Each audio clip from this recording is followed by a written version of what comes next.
Test, test.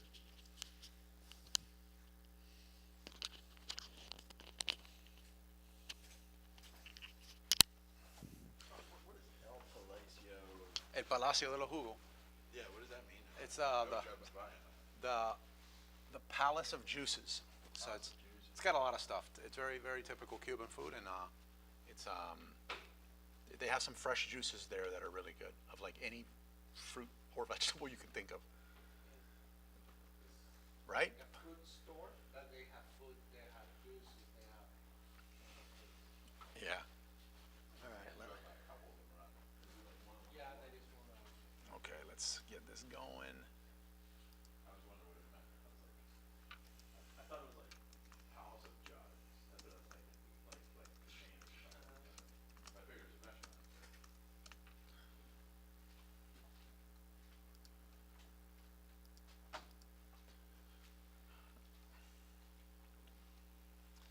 All right. We got some people here already. One question for you, can I grab one of those pets? Yeah, yeah, absolutely. Yeah, everything on those tables is help yourself. That book is also available. Like, that's the last copy we have right there that we're giving away. Yeah. Oh, man. So when there was a stack of books, everyone was just like, they grabbed them. But then one got left, and when you see one book, you're wondering, oh, is that somebody's book? The last one, the new book from Gary, oh, it's really good. Nice. Okay, let me get this set up.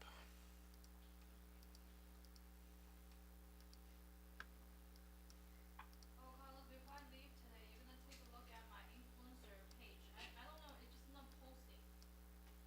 I posted on my page, and it's just not going anywhere, and I can't find my videos on the product.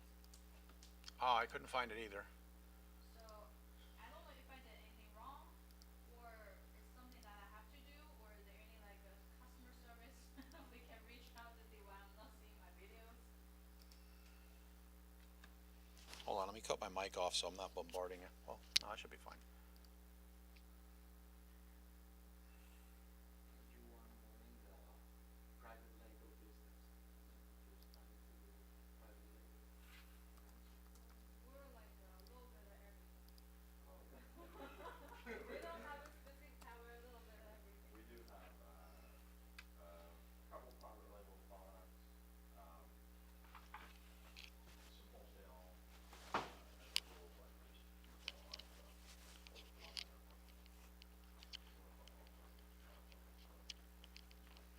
We came to Disney with the private label.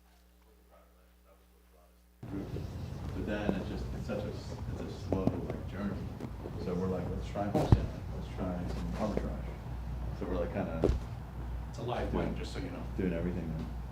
Oh, it's live? It is live. Besides this. Nobody can see you, but I gotta get everything set up, so.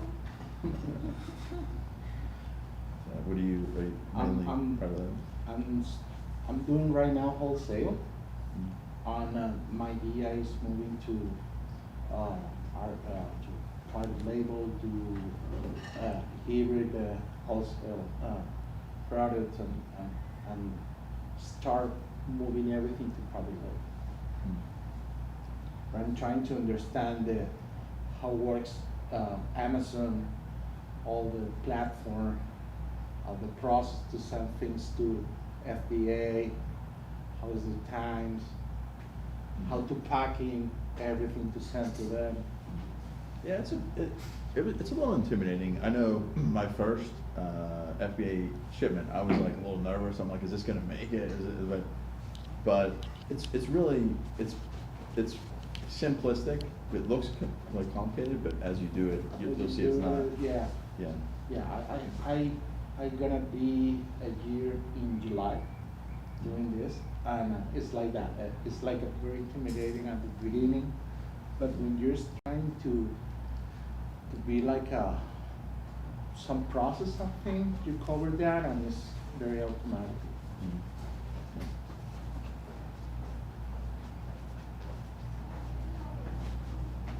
Hey, welcome.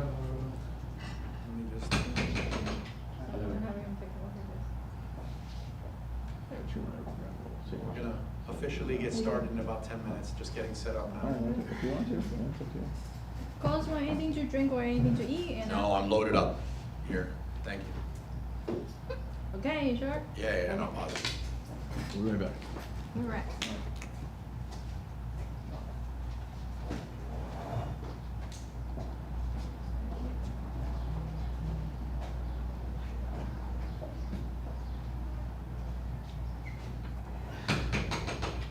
The class today is English or Spanish?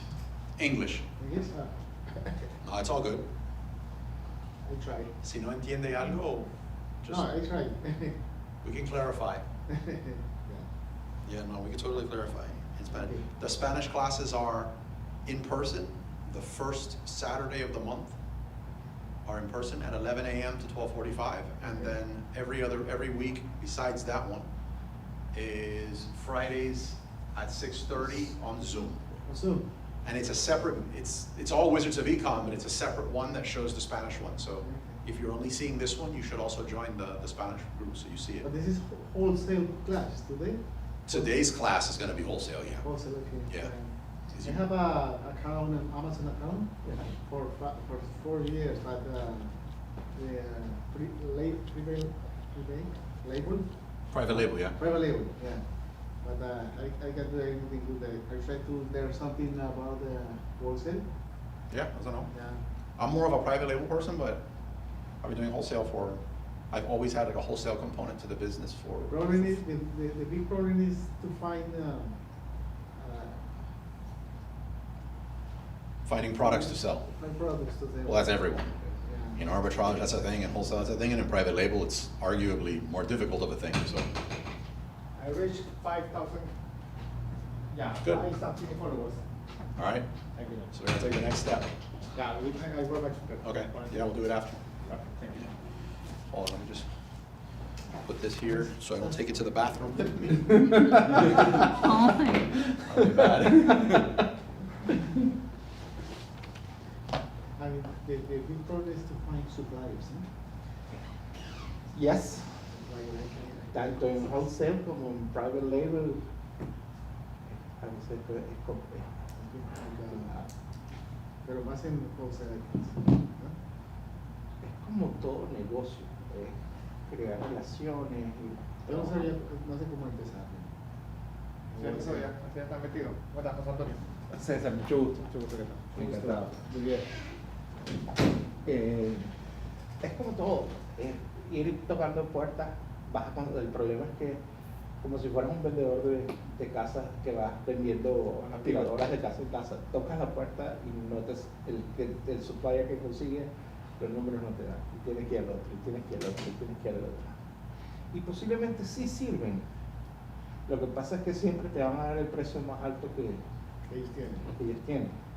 Para empezar. Mientras la conocen a Entonces es buscar el huequito y empezar a crear una ¿Cuánto llevas en relación. el negocio? Un año, apenas un año. ¿Cómo te va? Bien, ahorita estoy, o sea, yo dije, déjame invertir esta cantidad de dinero. Invertí, pero,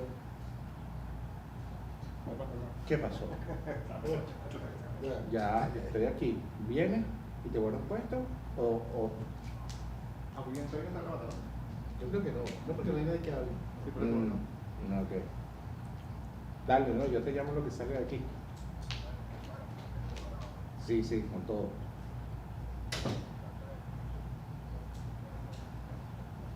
Dale. Súper rápido. Good. Ahí está. How's the temperature? Bien, está bien. Should be cool now, but when everyone comes in, hopefully. It feels really good when That's it. we walked in. Yeah.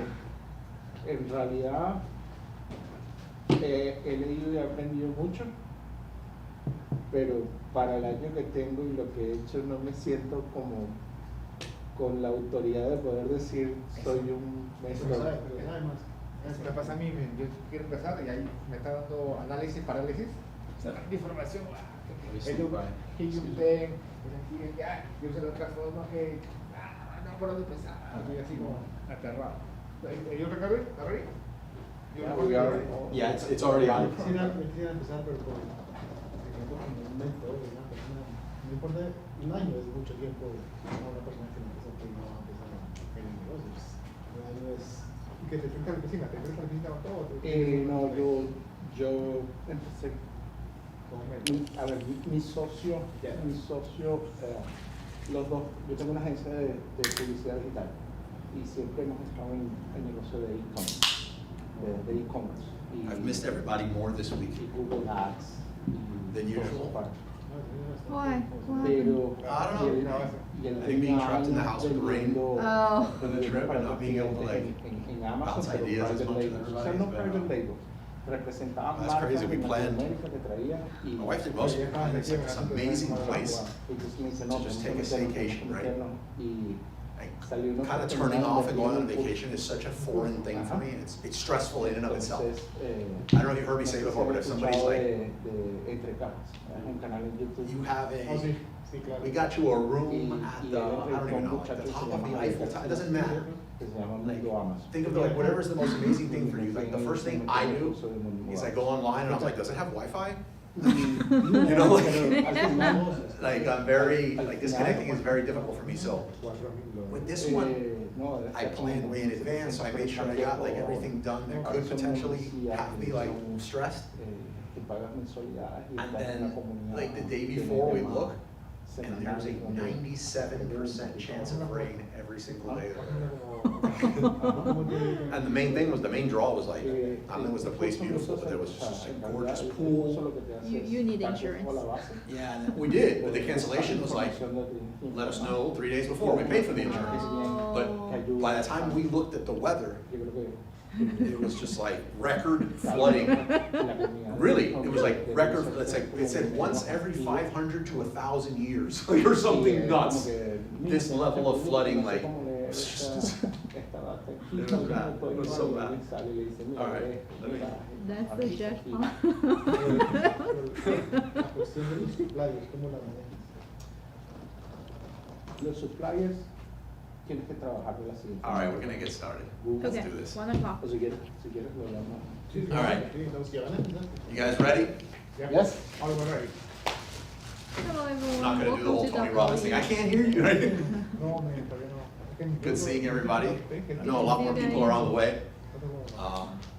Good to see that it's not pouring rain now. Well, some of you have already heard my amazing staycation where we were flooded, we were literally like flooded in. No, And then to add insult to injury, by the time we get back home, we gotta catch up on the groceries, we gotta throw everything out that was bad in the house. I placed this massive order on Instacart, and then I see an alert saying, well, you need to bring your stuff inside because it's gonna get wet, it's raining. And I was like, well, we got a porch, like why would I was like, okay. And then two things clicked. It was one, I got this visual of the Airbnb where we stayed. The door was situated in this weird spot where there was no overhang.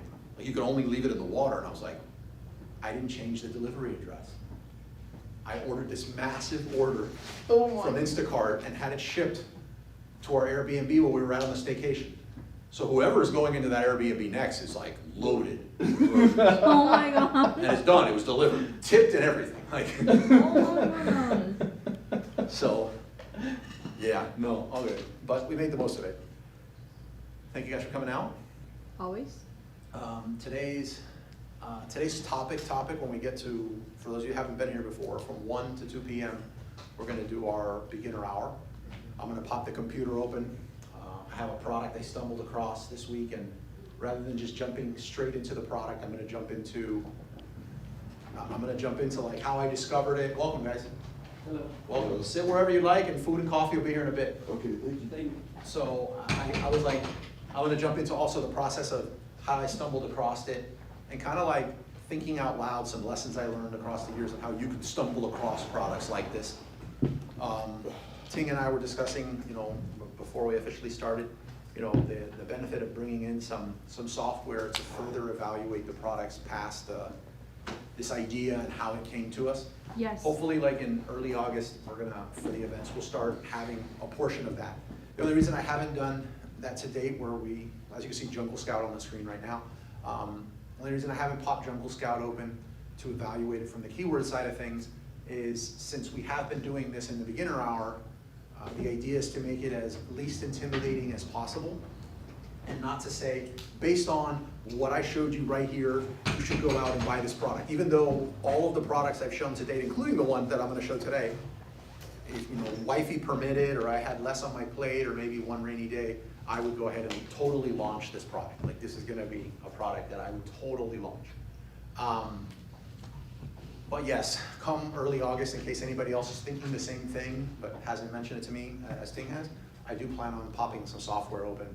It won't be the entire class. It'll be maybe, I showed 3 products, let's pick one and kind of peel it back a little bit with the goal of you're able to leave here with Jungle Scout and you're able to start doing that process on your own, right? I found that sometimes like opening a software and saying, this is how you use this is how it's not like an effective use of time for a Saturday in Miami when you could just go on YouTube and see a free tutorial taught by the company themselves on how to use their own software. So anyhow, so we're gonna do that. Some announcements, obviously sponsors you're gonna see on the TV. If you're watching this on the stream, you're gonna see a ticker on the bottom of some sponsors. These are amazing sponsors we work with. We say no to more sponsors than we say yes. They're what kind of make this thing happen. So my wife would not let me have these locations, this is Miami, Tampa, and all this, come out of pocket every month for them. So the sponsors really do make this happen. The snacks and coffee will be here in a bit. Those are courtesy of our sponsors. If you're working with any of them, or by the way, if you have any, all these QR codes, by the way, no need, I noticed last week, people were trying to like wait till their one came back so they could scan that one. The QR code goes to a page that has all of them. So you don't have to get the QR code of wherever that sponsor's at if you're interested. If you are working with a software that's not one of these, I'm not saying that you should drop them or that they're bad. I would say though that if you do see one of our sponsors here at a trade show, go up to them and say hi. They're what kind of they're what allows this to happen, right? And they are solid people.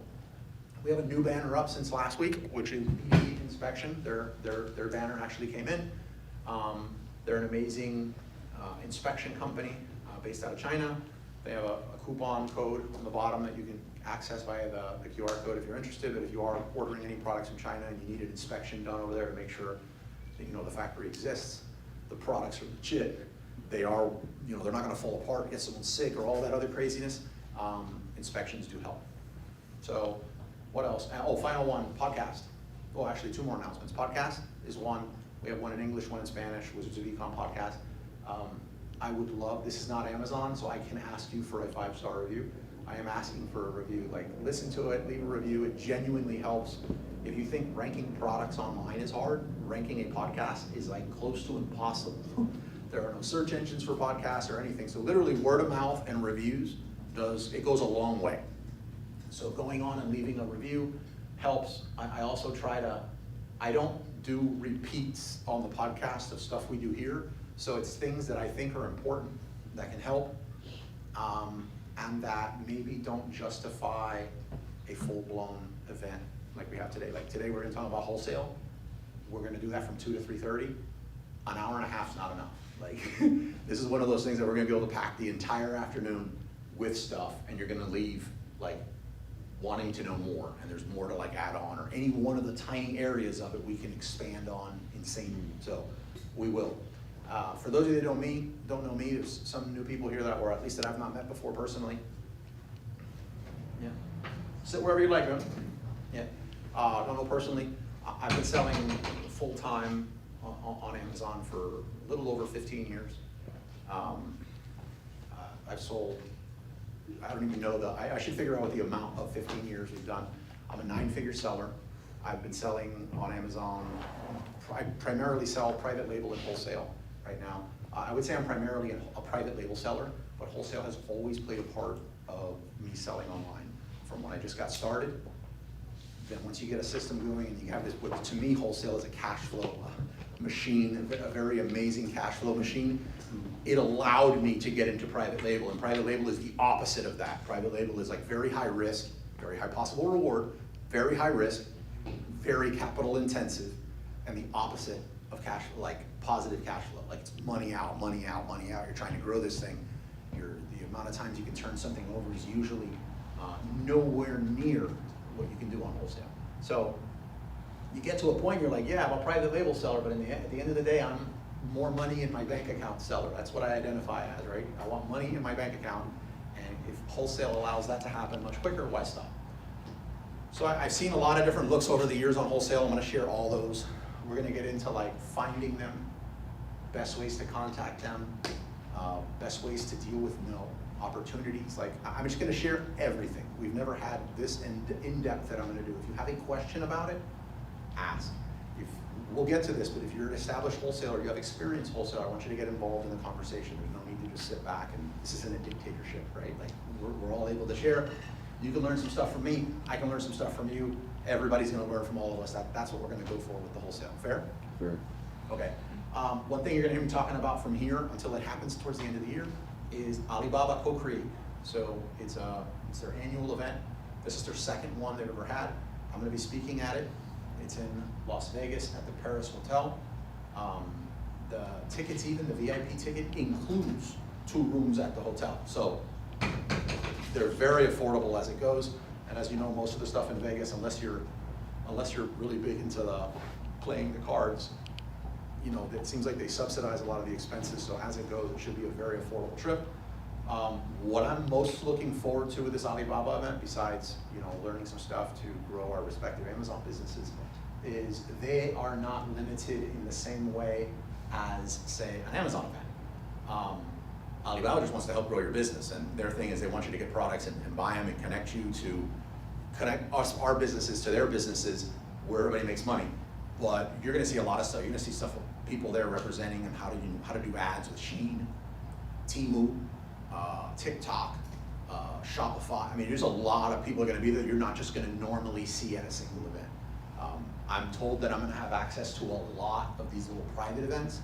And for those of you that have come to conferences with me before, I quickly tell them, I was like, yeah, I'll go, but you need to give tickets to everybody from my group that's there with me. So if you're there, obviously that extends to you.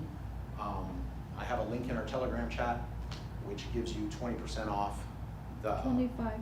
Gives you 25% off the ticket, which I think is already a heavily discounted ticket. How much is the ticket? The VIP ticket, their most expensive one, is $7.99. Is it? 195, I believe. Well, that's their cheapest ticket. 125. Yeah. The VIP ticket, including the 2 rooms at the hotel, is something between $7.99 and $9.99.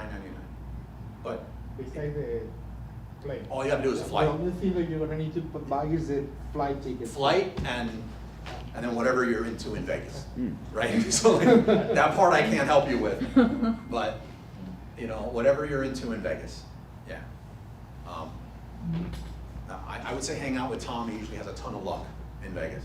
So, no, really. Like, I don't even gamble. A total aside story. He's like, come, do this thing, and I'm like, Tom, I'm not gonna do it. Not gonna do it. Drags me orders. I'm gonna give you the money to do it. I forget what he gives me, but I think it was a few $100. And I was just like, I'm gonna show him how stupid this game is, and I'm done. I put it all on one. I said, no, he said, no, just split it up. I got it, I split it up into 3, I hit. And it was a good chunk of amounts. I hit for like, I think a few $1,000s right there. And then the next round I was out. But like, he has some luck with him. So it's gonna be good. Tom's going, I know Chris is going, and a lot of other people in the group are gonna be going. Anyway, I'm gonna be talking about this constantly. I think it's worth going to level up your business, whatever business model you're in, right?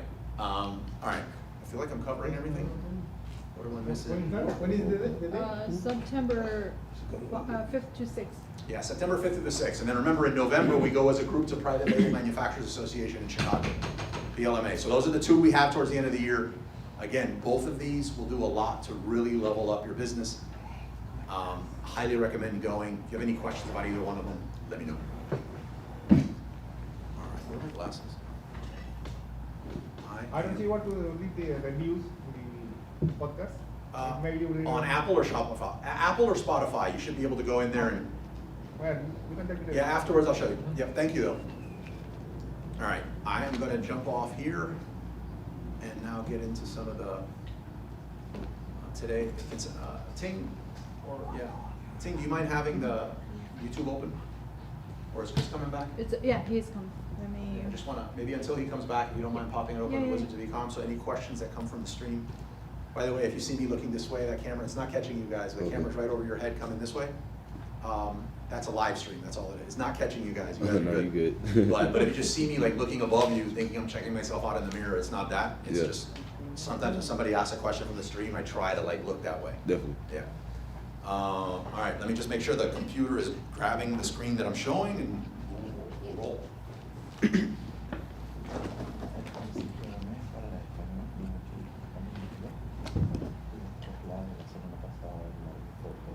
All right. The name and date of convention. The name, what was the, okay, yeah, the name of the convention is Co-Create, and let's see.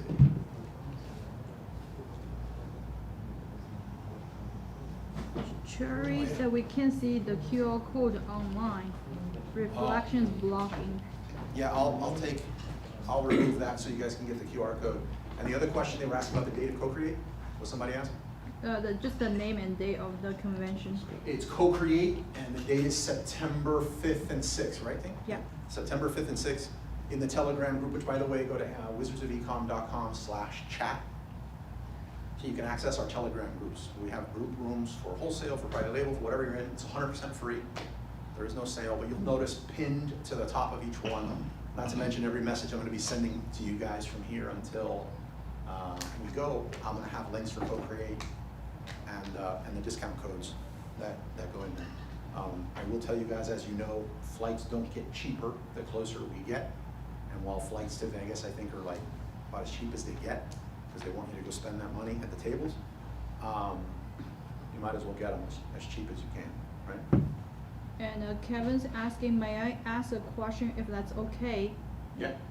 Okay. Yeah, definitely ask a question, Kevin. Ting's looking at the And, Ting, and then I think Chris in a bit is looking at the chat, and then we got today's topic right here. All right. So Alex said the extreme mic sound is higher than Carlos's. Maybe Carlos is not working. Carlos's is working, but I'll lower the. They said your mic's higher. Yeah. Maybe Ting is projecting more than Carlos. Oh no. Let me lower it.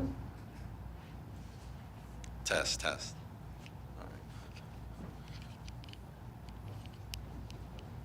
All right, that should do it. And then Trapper City and asking, are you getting a group together to travel? Yeah, we're gonna go together as a group, but in my experience, trying to coordinate everybody on the same flight is an Advil moment. And then what happens is everyone winds up getting, either I go in and I buy a whole bunch of tickets, and then half the people don't go, and then I'm stuck with half the tickets, or we take so long to coordinate that the price goes up so much that it defeated the purpose. So I would say that what happens is we have one of our Telegram groups is called Conferences and Trade Shows.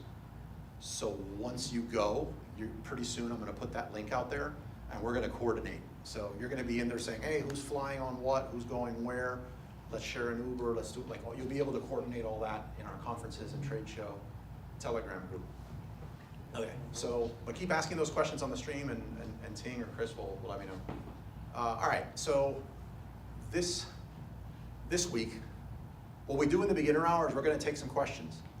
And what I'm trying to do in every beginner hour moving forward, which is from 1 to 2, is do some product sourcing, some live product sourcing, or evaluating products here live, so that you can get the thought process of what I'm doing. Sometimes it's gonna be a private label one, sometimes it's gonna be wholesale, sometimes it might be private label, wholesale hybrid, sometimes it might be a mix of all of them. Like I could see how this happens, like we're gonna think it out loud, right? So we're gonna do that today. But if you have questions that are, to help you get unstuck in something in your business, like I want you to ask, even if it's not relevant to what we're talking about here, because I do want to cover it before we get to the actual topic of the week, which is what you see on screen, the wholesale selling. Oh, one other thing, there might be some people coming in throughout we do this, and I just need to pass some of those boxes to them for a second, so it'll be like a slight interruption. But that's a pretty cool thing for those of you that are with the Amazon Influencer Program. Those are products from Creator Connect. It's where they send, we review the product, We put it back in and we sell it as new on Facebook Marketplace and offer up. So if you're doing the Amazon Influencer Program, you get to see some of that live. It looks like this month will be somewhere between $3,500 and $4,000 in just stuff from Facebook Marketplace and offer up for product that we got for free. So I think that's nice, right? That should cover most people's mortgage, right? That's your biggest bill. Yep. And if you don't, if your excuse that comes into your head is, well, if I had a location, I would, just, it's not a good excuse. Just have it in your house and meet the person at a Starbucks or a public place, or just, I personally would have them come to my house. My wife says no. So they're here, and some people come in, and I don't know if this is somebody here for the group or somebody for that. Welcome. Yep.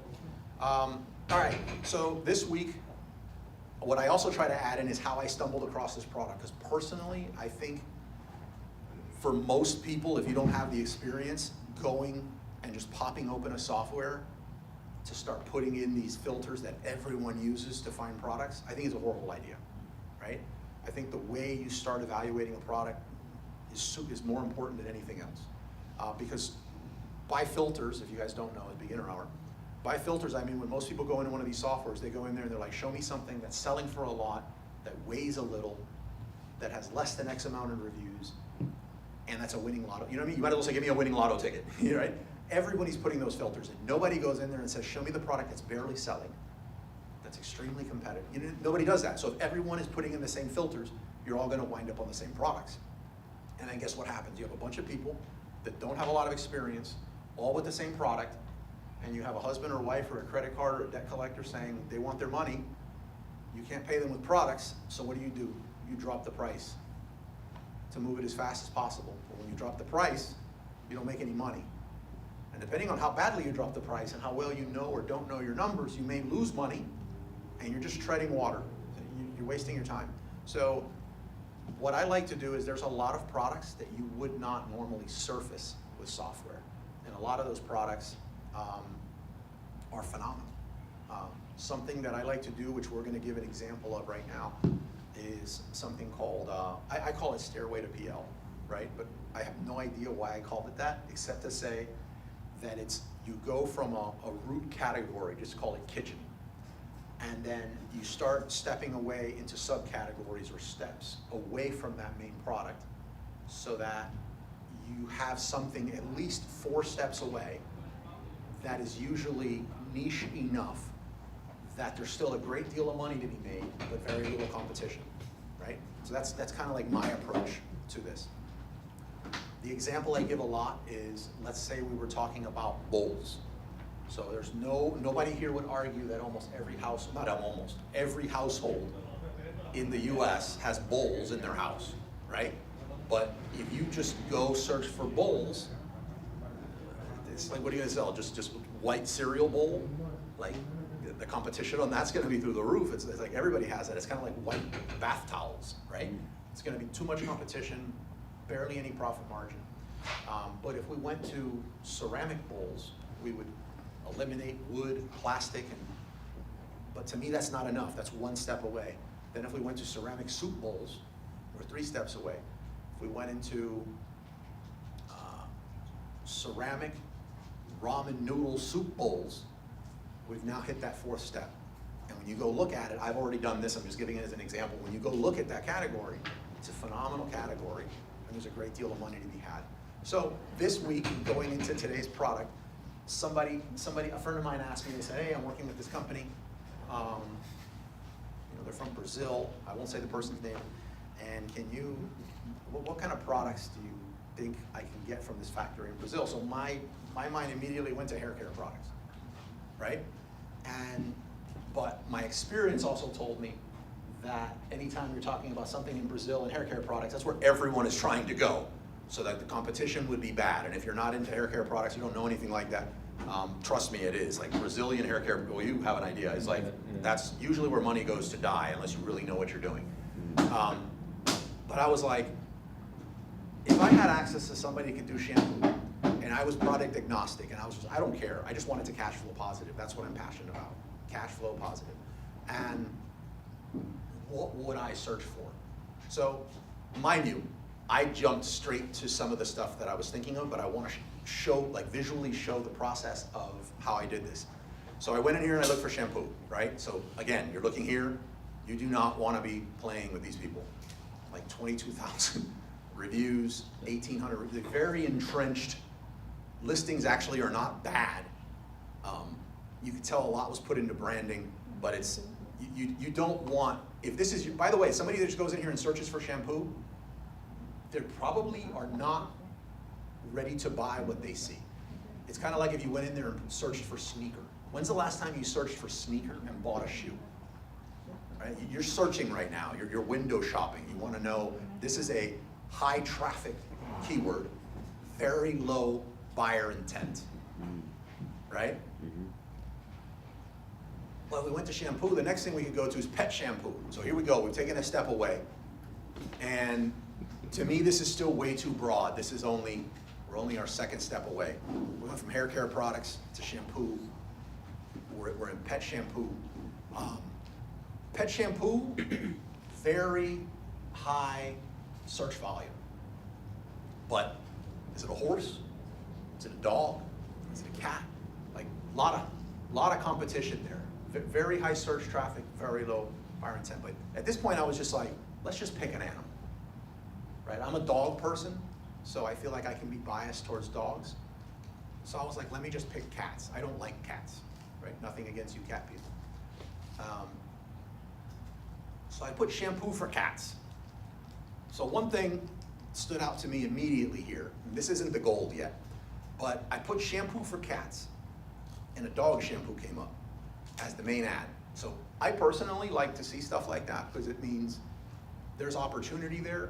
If I did one of these and just imagine a cat and an obvious cat person staring the cat in the face, like that would be much more relevant and have a greater chance of conversion for someone that is not super brand loyal and is just looking for a shampoo for their cat. Like it would just convert better. For me, it shows an opportunity. And by the way, in case you didn't know, this is an ad. Then we get here, the #1 bestseller, also running an ad. We see the 4 ad spots. I like to look at that just to see, it's not a surprise here that shampoo for cats, such a big category, would have a full battery of ads, right? But I like to see if the ads are relevant. In this case, yeah, we can see they have cats and kitten here. They all have cats somewhere, either in the image, by the way, which Amazon reads what's in the image, or in the keywords. I mean, this person, even someone like myself who doesn't really like cats, I look at that and it pulls on the heartstrings a little bit. So like all this is cats. But again, this is crazy. Look at the competition here. And again, we could go deep into the competition. I'm just looking at competition as these people are seasoned. They've been around. You're at 4.5 stars at 32,000 plus reviews. Heavily entrenched. Look at this, 8,790, 1532, 19,000 plus for the #1 bestseller. I'm not saying you can't get in that category. I'm just saying it's gonna be a bloodbath to get there. It's a red ocean, right? Red ocean meaning a lot of competition. Blue ocean, if you read the book, is very little competition. You know, you got this sweet spot, you're kind of writing your own ticket.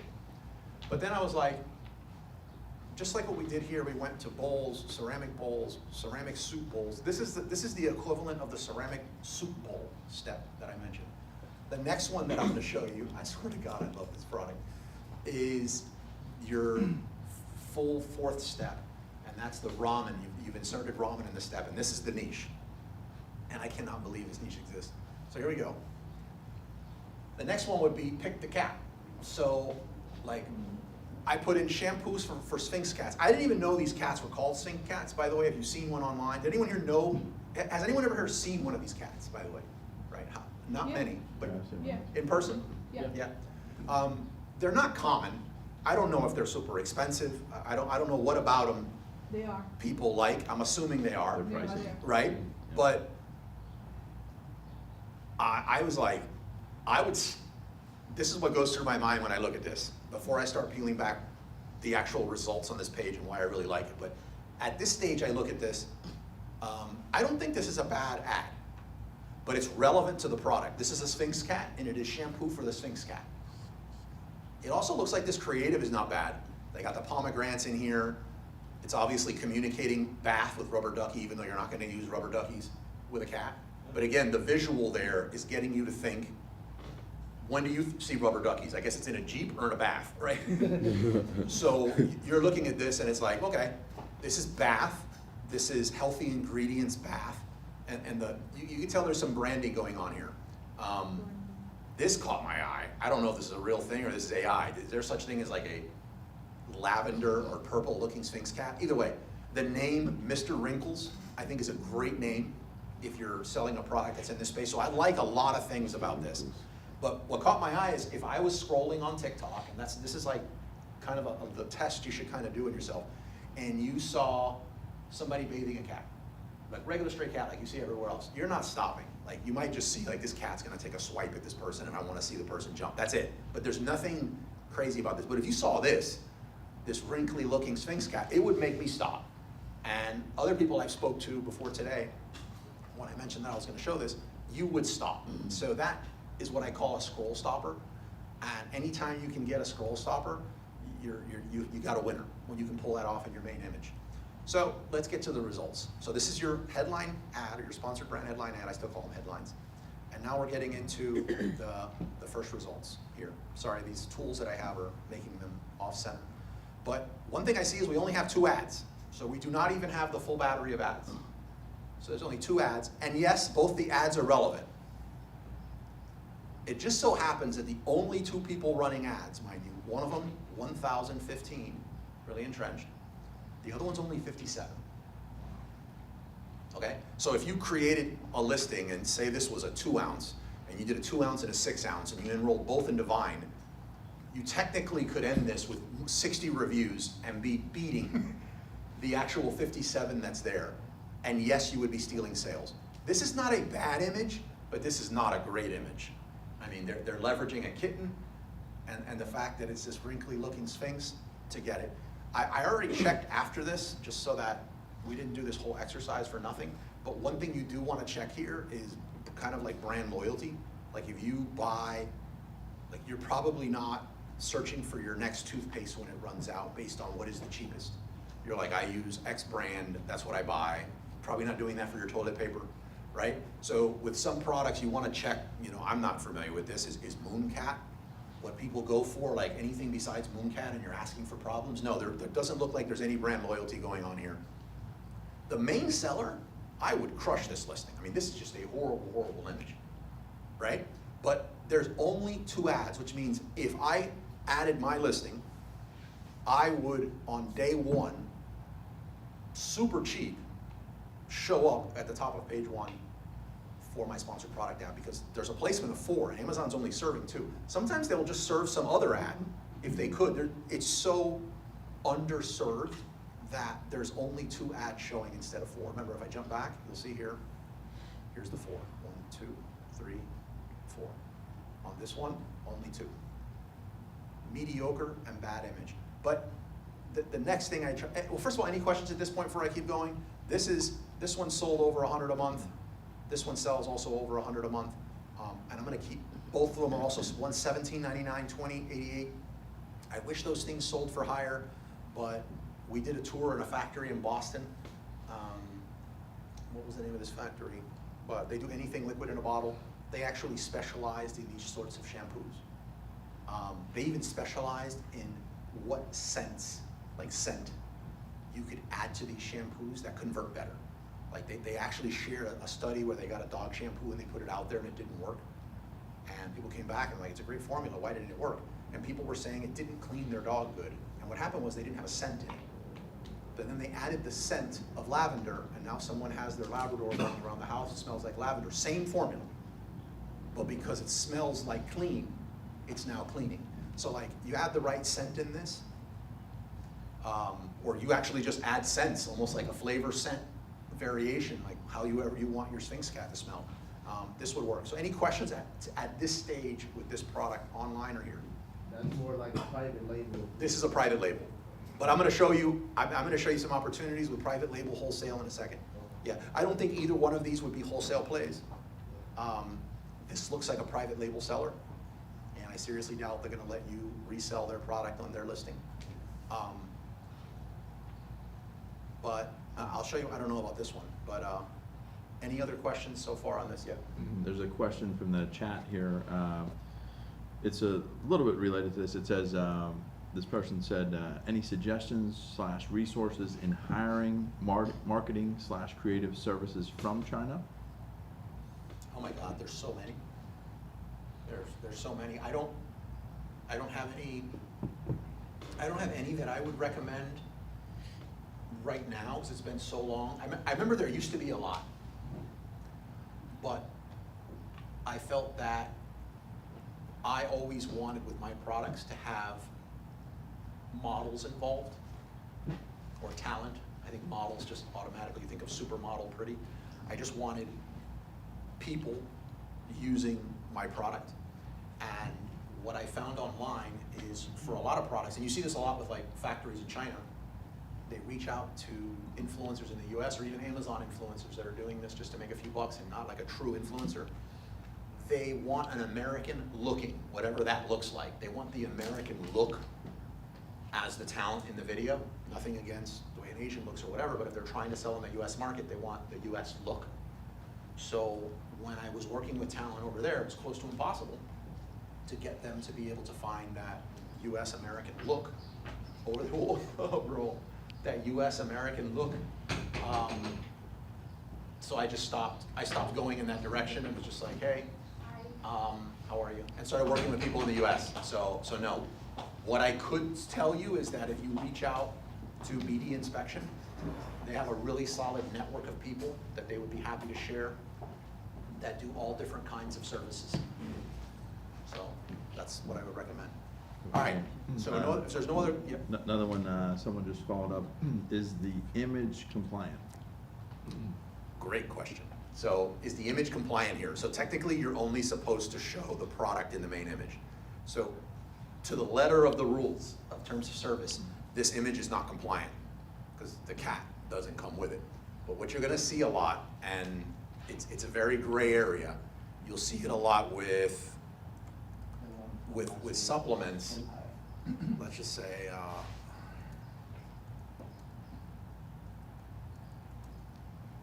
spelled that wrong. Hopefully I caught it. There we go. And the last, or the one from the last week's slide, Yeah. What about Sulai? Oh yeah, oh that's, yes, thank you, I know what you're getting at now.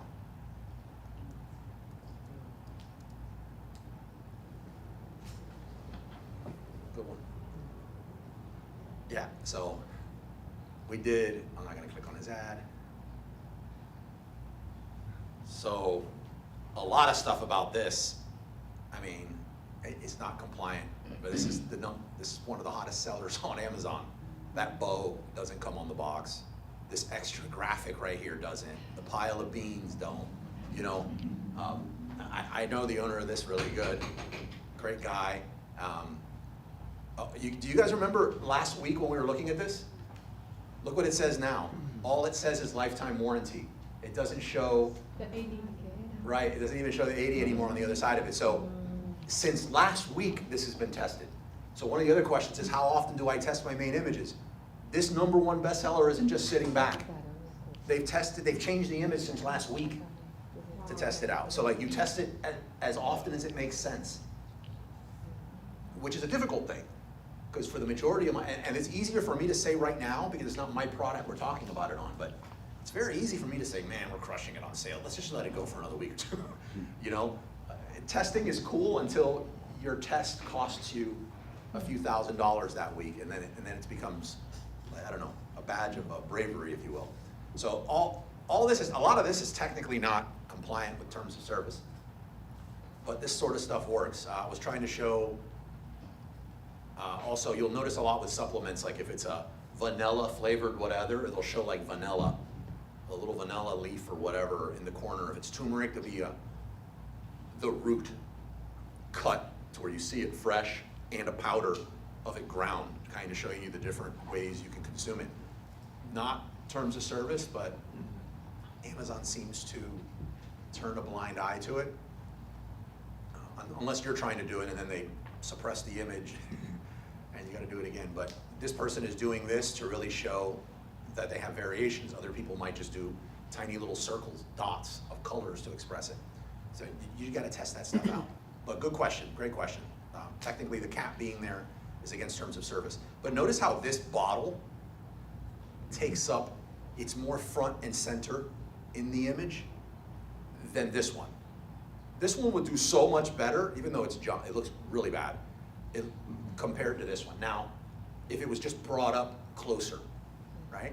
So I was wondering what was going on with the head of this cat, right? Until this morning when I was like, this is a very private label play. How could we do something with this, possibly on the wholesale side, or what would this look like as a PL wholesale hybrid? Or how do you differentiate, which is your next step? We looked at this, we like it, we checked out our main keywords, which we'll break out a tool and do that. We then sourced it and saw that we can get it at a really nice margin. When we went to this factory in Boston, they could do this probably for like $1.40. Bottled, boxed, and everything, about $1.40, and they will ship it directly to Amazon. Cool. Right. Right. So like, you don't touch it. Cool. So what, you'll give them the, like, ingredients? You'll give them the logo. You could send them this one and say, we're trying to do something like this. They will formulate it for you. How would they even know, like? That's what they do. Like, we walked through there and they had labs in there. And that's what they specialize in. They're gonna get this, they're gonna break it down. Well, first of all, a lot of the ingredients are gonna be shown here. It's just a matter of the ratios. Does anyone remember the name of that factory, by the way? I don't wanna like interrupt and go searching for it, but the guy's name is Ed Berman. Tom actually discovered him, and then we went on a factory tour with this guy. I'll tell you what, he is not really good with communication back and forth. But if you get his attention and say you're ready to place an order, that'll go a long way. Not to mention it's in Boston. Just shoot over to Boston and it's done. What would be like a minimum order or something like that? I think you can get this person down to like 1,000 units. I think if if you're just starting off, I could see where that might be like, whoa, but at 1,000 units at $1 something, right? But if you really wanted to get this person's attention, maybe just go out there and say you'd order 4,000 or 5,000 units, just so that he prioritizes you a little more. But How would you know, like, if that's a good, like, investment, right? Like, you're not gonna get stuck with this product. the question, I'm just repeating the question back so people on the stream know, so how would I know if it was a good investment or not? Well, it's a great question. So first of all, I'm seeing, in any other business you're gonna do kind of off Amazon, you don't get to see how much this thing's actually selling already. So a lot of the risk is taken away because you know there is a market for this. People are searching for it, and that at this price they are buying. Then it becomes a matter of like, can yours be shown up next to these three? So then I would look at this, and what I would do is a PickFu, PICKFU.com. So PickFu, I have a code which I can get you, which I think gives you like $50 to $100 in free credit to use it. But I would create my image before buying. So before buying the product, I would create what mine would look like. And then I would do a PickFu showing all three. And I'm not buying the product until overwhelmingly everyone is buying mine. And if it's because I need the purple cat, or, you know, these look like very muted colors, why couldn't you do, you guys have heard of the Angry Orange case study? Yes. Right? So, Right one. yeah, right? I bet you it would work. So prior to Angry Orange, you see this bright orange? Prior to Angry Orange, everything looked like this. This is what the colors look like of all the products in that category. And then they came out with this. Normally color is a very weak differentiator in my opinion, because you could just change the color of yours very easy. It's just some pellets when you're manufacturing. But if you got, this is kind of like smack you in the face, like this grabs your attention, color, and you applied it to something in here, whether it's the nozzle, or maybe you made the container black and you reversed it. Instead of black letters, white background, do black background, white letters. You know, if you just played with it and just made yours stand out, I think Steve and Tom on the chat, they replied back, tropical products. Tropical Products. Thank you, Steve. So Tropical Products is the name of the factory. Yeah, so I would sort of lower it. A lot of it's lowered already because you see there is established stuff. You need to make sure your formula is good compared to theirs. If it's identical, which it probably is going to be, when they're finished, there's really no question there. If you ignore something like scent, that could be an issue. But if this one has a scent, you know, check it out. Maybe no scent is what people want. They don't want their cat smelling like anything. So in business, there is no 100% guarantee anything, but that alone minimizes almost all the risk that you could take, or that you're gonna deal with as a business. Not to mention the cost in this case to actually get this product is, I mean, I'm not trying to say it's nothing, but it's very small in the grand scheme of doing business versus the reward. And it has 57 reviews. Your social proof would look better than them based on what you learn here in the group, or just already know, almost out the gate compared to them. So are you gonna be beating this one in sales? No, but anyhow. You might be taking some market shares. Absolutely. If you do some great listing and stuff. Yeah, but, you create a great listing, like I say. I'm actually trying to visualize it. I almost like I don't know if orange would work here, because orange kind of says toxic or chemical or something like that. But I almost like the reversing the colors. You see that in some brands, really good. Instead of white background, do black background, white. I think the foam, if that's what it is on the top of this cat's head, would actually pop a lot more. And I don't even speak graphic. Like you see me, I don't know how to barely match my clothes. So it's like, you get a designer to look at this. I think you set it up on PickFu, and you have no question that you're gonna crush it on it. So the next thing would be, if we did all that, is we want to differentiate this product, right? So what could we do to differentiate it? Now, for a product like this, it would be very difficult. If you add in some chemical that no one's ever heard of, you don't know if it's good for cats. I think you're asking for a lot of risks. But one of the things you can do, and I think is very important nowadays, this thing's $17.99 or $20.88. I would love, like, the only reason I'm not saying this is the best product ever is because of the price point. If this thing was selling for $29 or $24.99, I would like it a lot more. So what could we do to boost that up? So I didn't know much about this product, but this is just the beauty of this. So when we scroll a little bit, so now we're getting into some bundling, right? Oh, let's keep going. Oh, let me back up. So relevant, there's only 154 results, by the way, for this, which is very little competition. And of those 154 results, once we get past the 5 ads, we're already starting to deal with product that's not specific. Like in the second rung, this is not even, I mean, yes, it's a cat shampoo, but it is not specific to the species of cat, right? Neither one of these are. But here we go, gloves. So Sphinx Hairless Cat Carbonized Bamboo Exfoliating Gloves. So I went online and looked.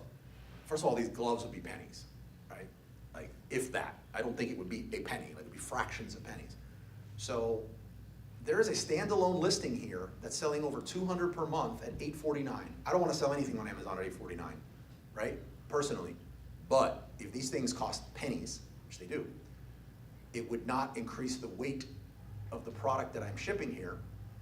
And every time you're going to shampoo this cat, maybe you want to use the exfoliating gloves to wash the cat. So we've just done something now where we put this at $8.49. We could bundle it together with our shampoo here. So now we're at almost $28.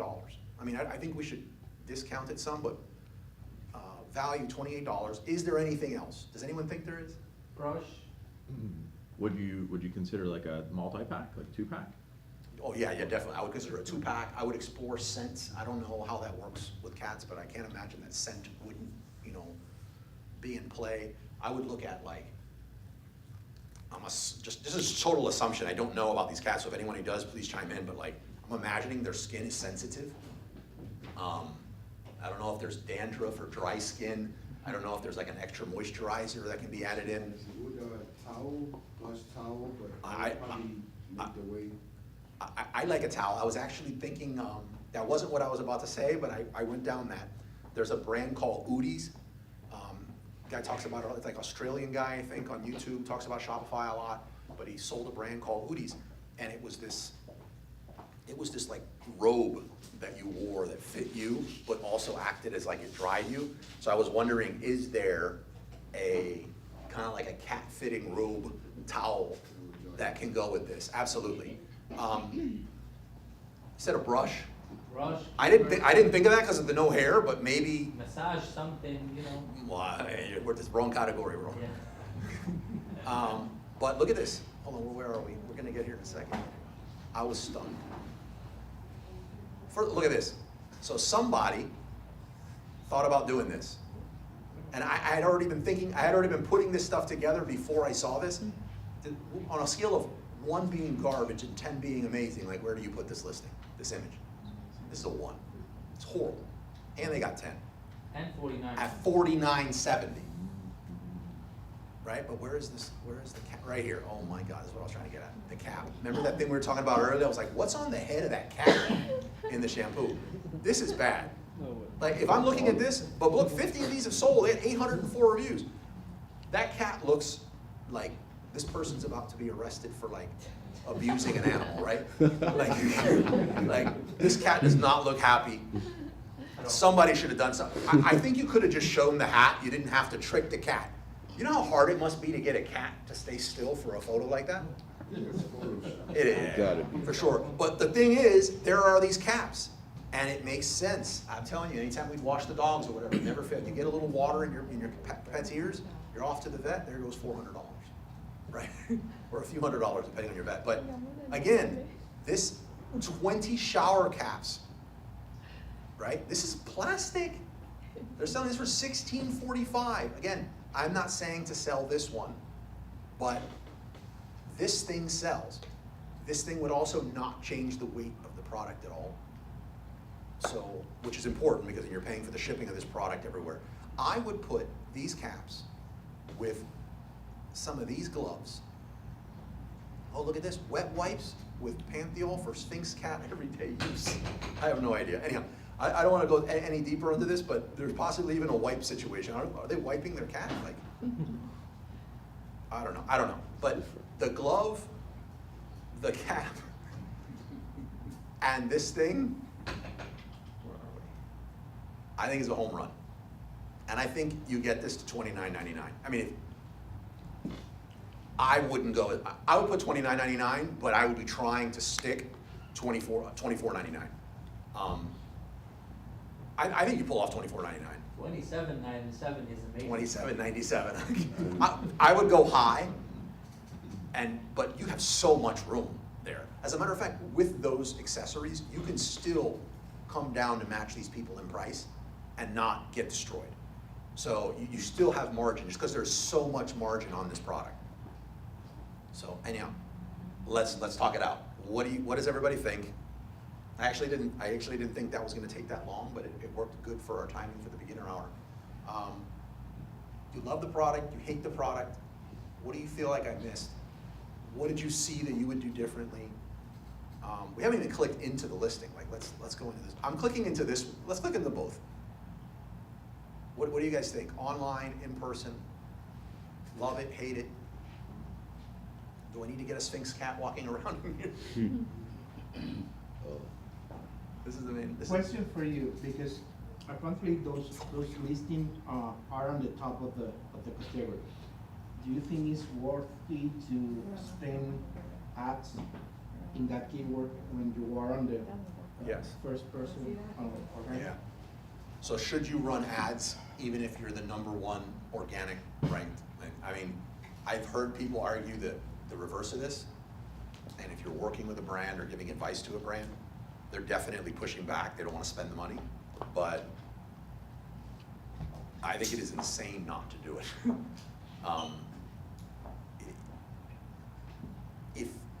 I want to say that it's a defensive ad. And I think there's a really good argument for a defensive ad. But if it was the brand name, that's clearly a defensive ad. In this case, what you're saying is shampoo for Sphinx cats. If you're the #1, should you run? I think there is an element of defense into that, so where it's a defense ad that you should run, but it's also just, it's a keyword, like, it's just an opportunity to take up more space. Patrick, what do you think? Should you run it or not? I think you should always. Yeah. I think of something, always the pattern will survive. I wanna keep my spot there as long as I can. Yeah, I would wanna see this.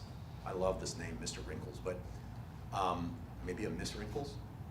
But I would wanna have this spot, and I would wanna have this spot, and I would wanna have the organic spot. So I wanna, like, you see me here, and you're gonna see me here. Like, and as a matter of fact, was there a video? I was gonna say that, you should have a video too. What is this? Shocked that there's not a video. Oh, here we go. A dog. A freaking dog, yeah. What do you think's gonna convert better? I mean, somebody with the glove really getting this cat in, and the cat hopefully looks happy, or this? I love that dog. But any feedback on that? Yeah. I think you should go and start. My wife would kill me. Ah. Yeah, my wife. I'm looking to launch I was gonna do that, actually that tank in the back. I don't know anything about reef tanks. I started that reef tank, I think it's like 2 years at this point, because I was gonna get into a product. I started it all up Fish Dock. And I like to be involved with what I was doing, and I was like, I'm gonna launch the Fish Dock brand with a YouTube channel. But first of all, I had never done a YouTube channel, and if you try to shoot picture or video with those lights on, it's all distorted. And I got so bogged down in the basics that it never actually started. And then I realized it's a while before I'm actually good. Like, I'm learning YouTube now with the Wizards of Ecom stuff. Once I get really good at YouTube, I see myself circling back and doing like a reef tank brand. 'Cause I like the hobby.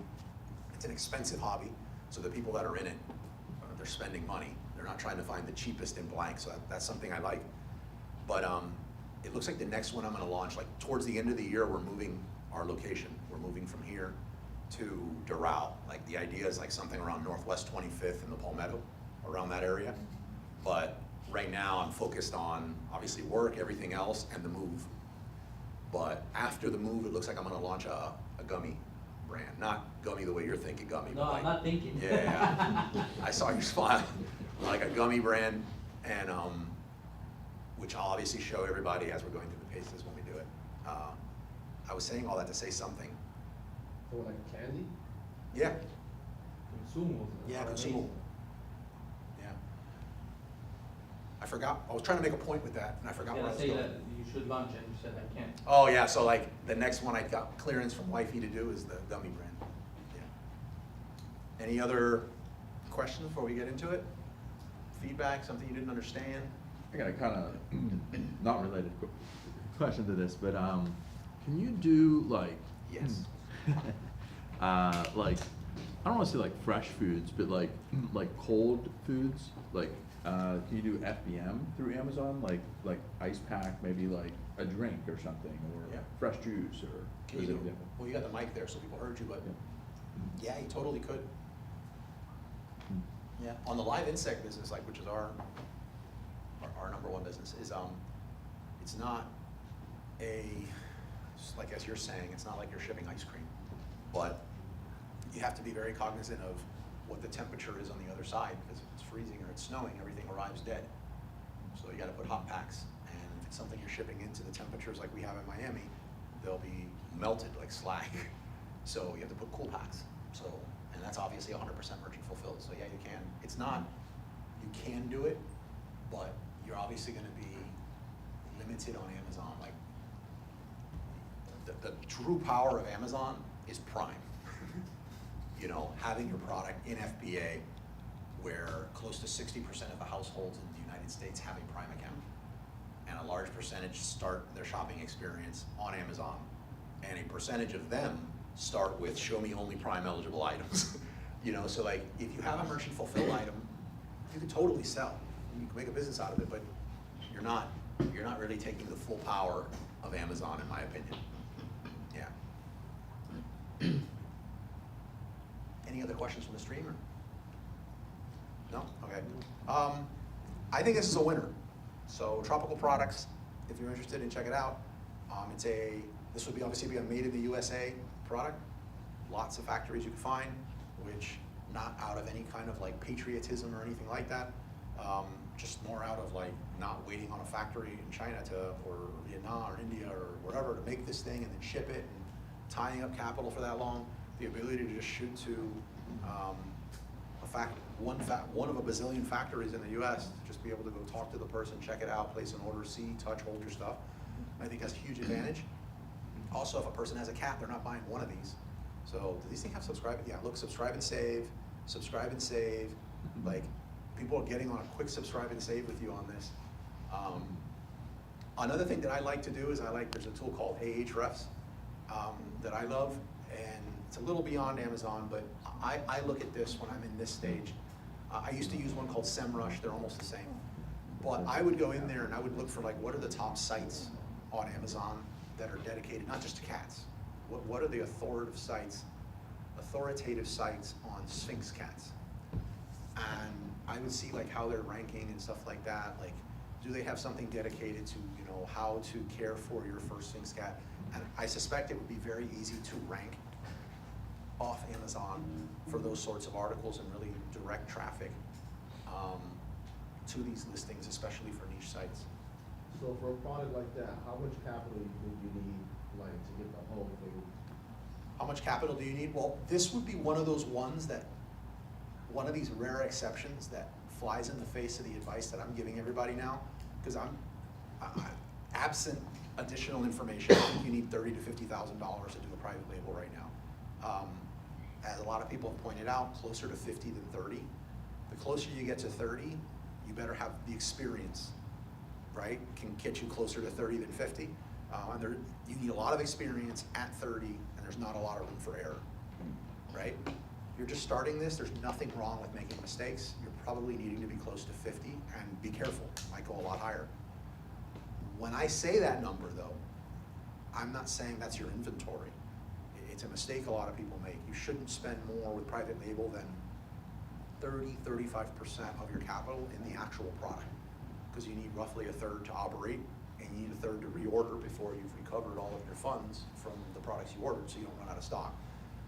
So at $30,000, you need a lot of experience because you have 10K to put into inventory, roughly. This is one of those ones that I would feel very comfortable pulling off with 10 to 15 with my experience.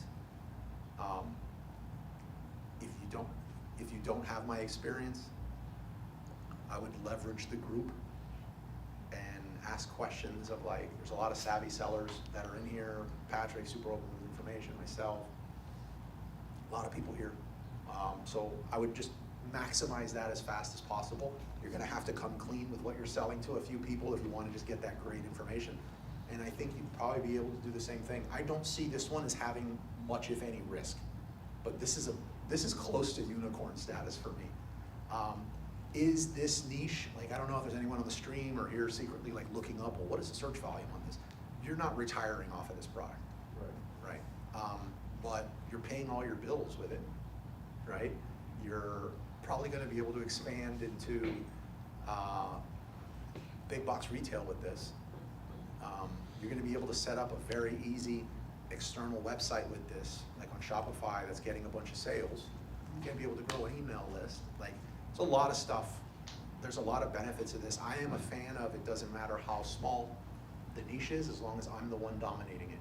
So in this case, you can dominate this niche, and there's a lot of not so obvious money advantages to being able to dominate a niche and being known as the authority product in a niche. So that's where that falls for me. I have a question. You mentioned a couple seconds ago the idea of having the American manufacturer or outside and stuff. It might be a little out of topic, but for example, I sent you a listing last time you saw on the second picture. I have US based seller. Yeah. Do you think this is contributing or not? I think basically my question is, I want to know what's the weight of that. So you're repeating it again from the stream. So like in the secondary image on your listing, you have US based seller. Because the manufacturer is in China, but I'm trying to leverage that, kind of rephrase it. I don't things, I mean, I think it depends on the product. So let me pull up one that I think will help.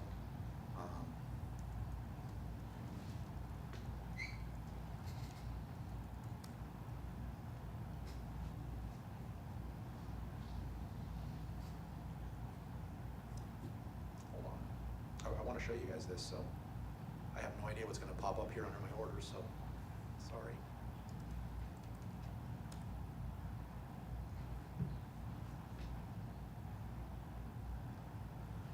So I started this product, and anybody want to take it? By the way, before we start, hold on. What was the point again that I was making with this? What's the weight? Sold seller in the USA. Okay. Since you cannot have like Right. it's manufactured. in the So my USA. point with that is, it depends on the product. The people I see that are moved by the made in the USA, right?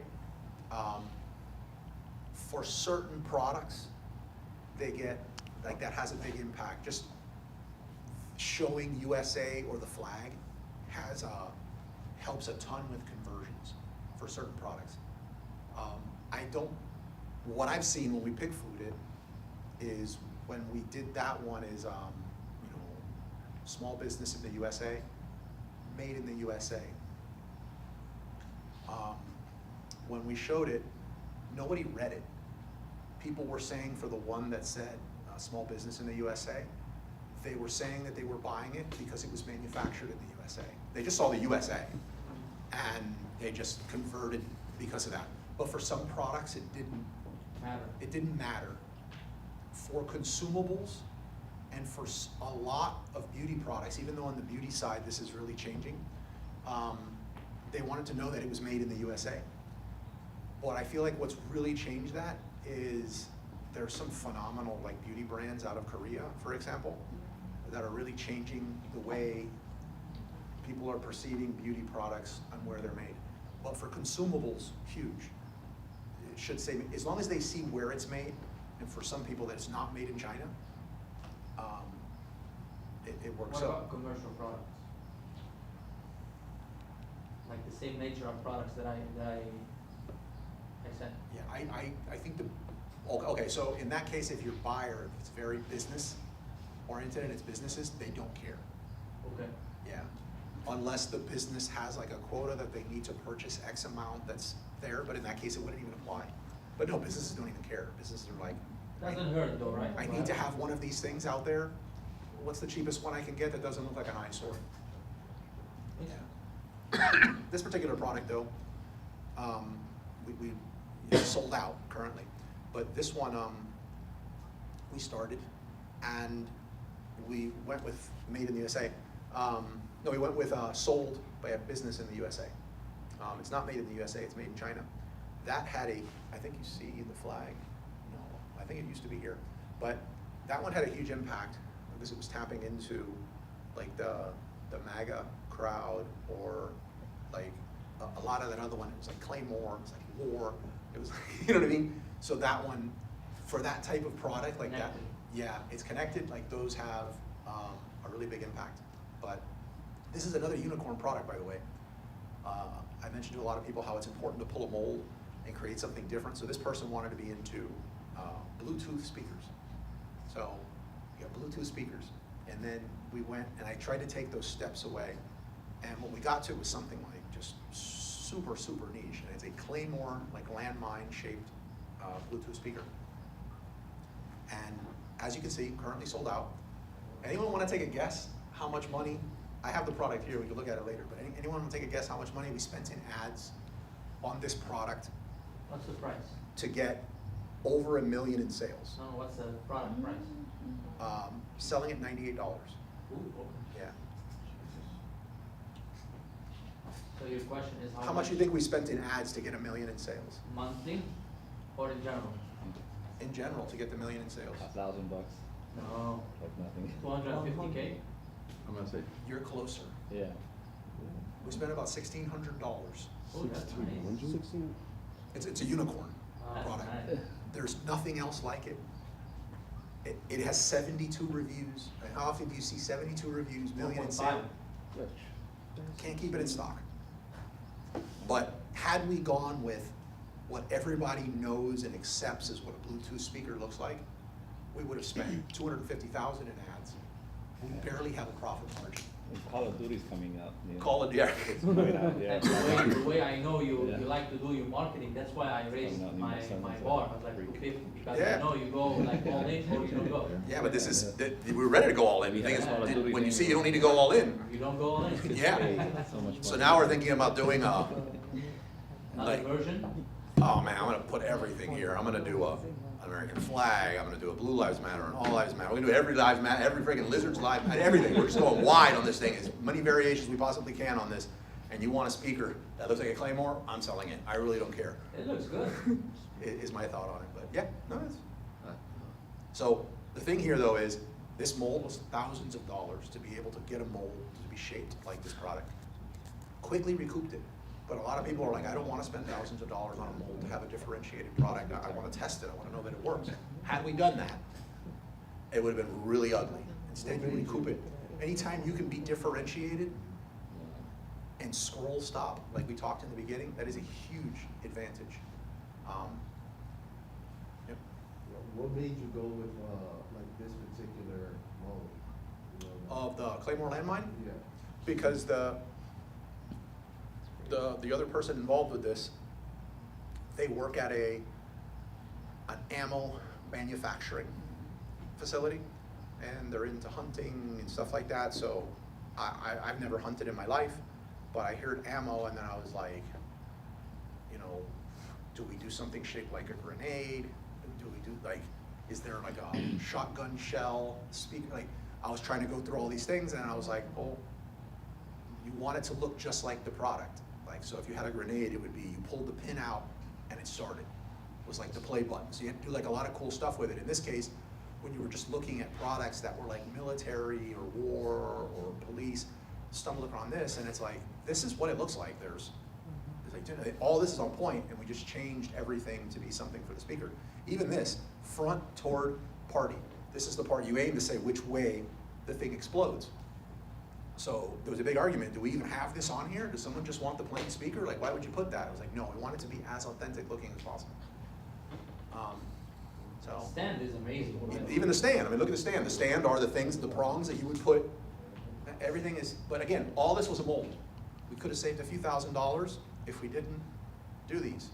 And instead, would anybody have known? We didn't have to show it, but I don't know. I'm a huge fan of getting a mold and differentiating your product and creating that blue ocean.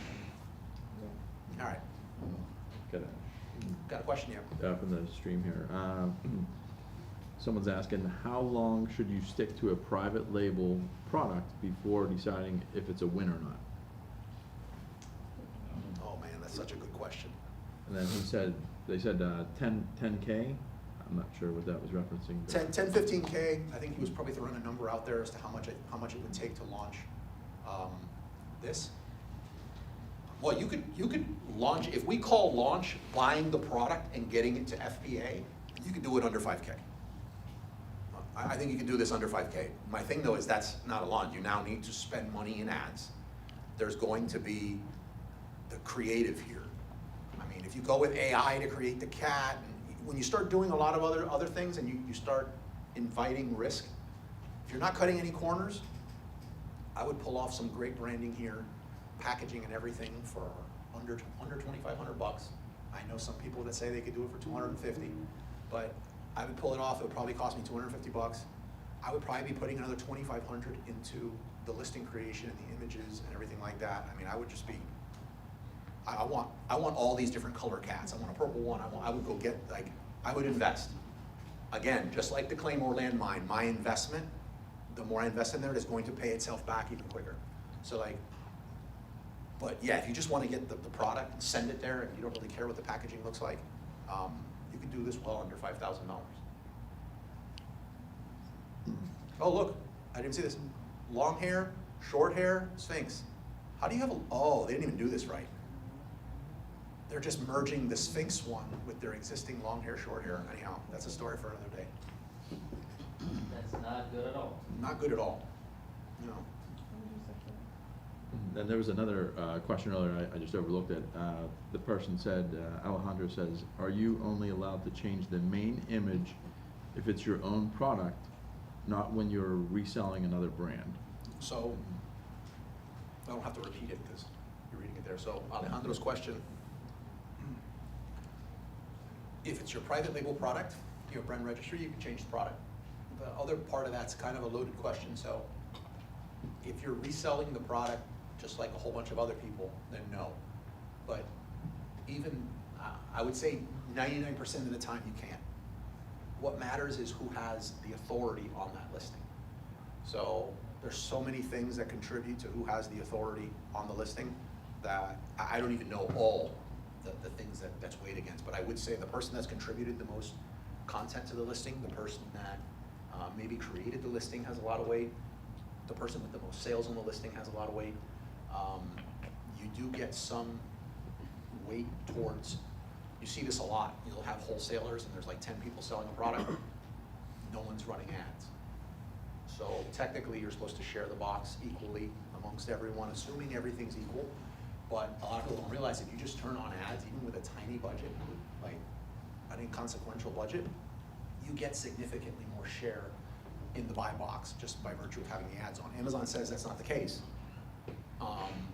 But think about it, it makes sense. I've seen it, like, there's zero doubt. But think about it. Amazon has an opportunity to make more money if you are running ads. Why are they letting everybody else get equal share? So sometimes just creating a small campaign, like a catch-all campaign with a low budget, will give you more share of the buy box when you're reselling. So there's so many factors that come into play. If you have the authority on the listing, you can make the change, or brand registry. So most cases, and if you're asking this, means you probably tried and can't. Most cases as a reseller, you can't change the main image. Okay, trying to figure out how to do here, because what we're gonna be talking about today with wholesale, we're gonna go into the topic of the week, is not, I don't need to show my screen, but I'll leave it open just in case we wanna go show an example. I'm just gonna go switch it to where people watching on the stream are not just looking at a static screen. What's the question, Chris? Yeah, I got a couple just quick green ones coming in here. Led saying, how did you patent your product and where, since a patent takes more than 3 years?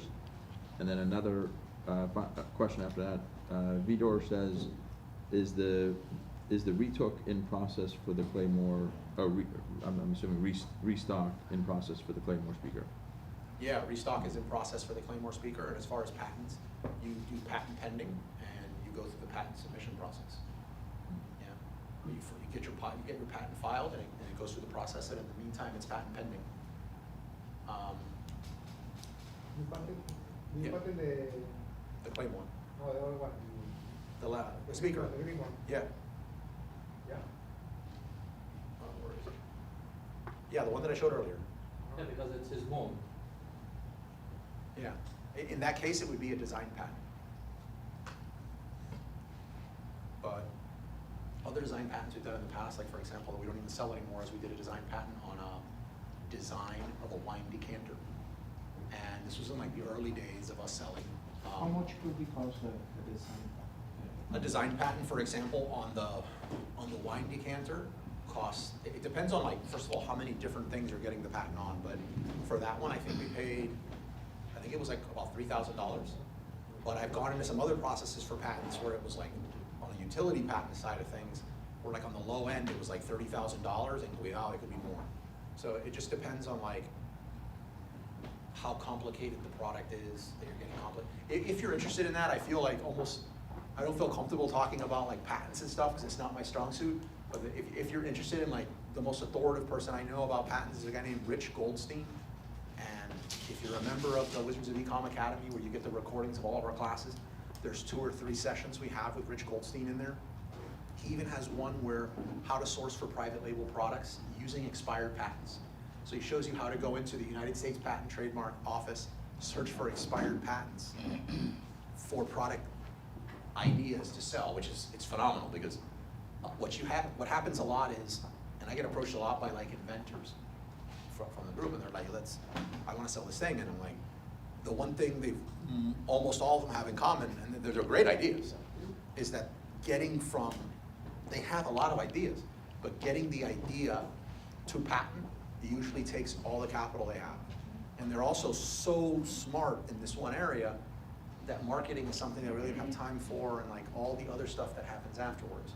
So a lot of the times what you happen is you have these people with these patents, and they get the patent, and they expire.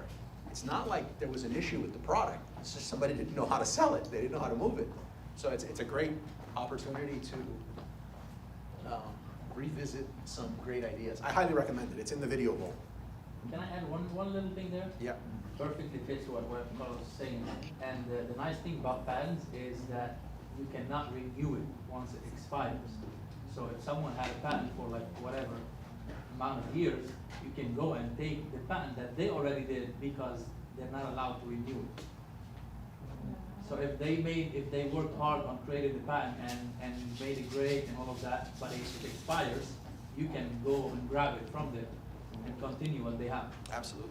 But before it expires, they have the option to renew it, but if they don't do it, They cannot renew No, it. at a certain point, they can't renew it. They can get another patent, like a different version that they've gotten. But it has to be different enough. So once it's expired, I understand. That's it. They cannot renew it, but if before it expires, do they have the option No. to renew it? No. So once you get a patent. I'll ask in a moment, Trevor. There's a very real end date to it. The only way to have a patent protection forever is to go the route of Coca-Cola, which means they didn't file for a patent. They just have the ingredients secret and no one can get them. Because if you file for it and you get the patent, you have to say everything that it is, and you're protected only until certain, but I think it's like, what, 25 years? It's either 15 or 30 years. 13 years. Yeah, I believe but then that's it. If I'm not mistaken. And between now and then, you need to figure out a way to get another patent for the next version of this thing. But think about it, for 15 years, it sucks, but it depends. Like when we're talking about products here and like a patent on a garlic press, you know. It's not gonna live that long anyway. Right, but think about it, if there wasn't a rule like that, I hope I'm not getting into like political stuff, because I don't wanna get into that here in the group, but like Elon Musk is kind of, I think, kind of famous for, he opened all his patents, because he says patents sort of, if he starts hoarding all these patents that no one else could use, and these technologies are necessary to advance space, then you're technically at some point, imagine if they were unlimited and just sat on them, you're kind of like hurting advancement. So I'm sure there's a lot of factors above my pay grade that go into that, but that would be one of them. That's a big game. Yeah, no, but once it's over, it's over. Yeah. Okay. Hey, Christopher, we got one more, it was asked a few times. Trapper Versity says, how long should you stick to a private label product before deciding if it's a win or not? I think that has to do with your budget. I don't know a better answer than that. I also I feel like we talk about a lot of wins here all the time, and it's a little misleading. The thing is, you come here on a Saturday and you'll want to leave depressed, right? So we tend to focus more on like the positives, but several of my products, some of my best-selling products, we went bankrupt on. Like, we didn't, just because, and I mentioned this at an event, I think some of you went to, which was Mundo Amazon, but we didn't go bankrupt because I was barely able to pay my bills, and I was willing to eat peanut butter and jelly sandwiches and $5 footlongs for like a year and a half, 2 years. But on paper, we were bankrupt. Like, that was it. Like, we were going under. I could not afford anything. I was just, credit cards, just like, catch me if you can. We'll talk about this in another date and time when that thing happens. Ignore all the phone calls coming in asking for money. And it was just warehouse full of products that should have been dead. They should have been liquidated. I didn't know any better. I didn't have a community. I didn't have anything like this. So what we did was, this one product, it was this coffee dripper, and I was just like, we wanted to sell this thing for like 25 bucks. And it cost like $1.80. There was only one other seller. And we got it and just sent us under. And then I was just like, well, let's just sell it for $6.99. And we did. You know, we sold 1 or 2 a week. And then it was like, eventually it was 1 a day, and 2 a day. This is weeks and months. Mind you, people are trying to collect debts. You need to eat. You need to pay bills. Like, thank God I didn't have kids at the time. And then where I get a few a day, I was like, how about $7.99? We did $7.99, and sales went up. And then it was $8.99, and then $11.99. Next thing you know, we're like #1 bestseller. We rode that until we were doing 80,000 pieces a month. Right? So like, should I have folded it and moved on to something else? Should I have kept going? I don't know. So I don't want to give advice here and say like there's this one-size-fits-all approach to killing products. I think it's a very personal decision. I think it depends on the budget you have. I wouldn't have done that if I had kids. I just have other responsibilities that are more important than my business. So like, I think there's a lot of personal elements that are involved in that you need to consider. Like, for example, your spouse's opinion, if you have one, you know,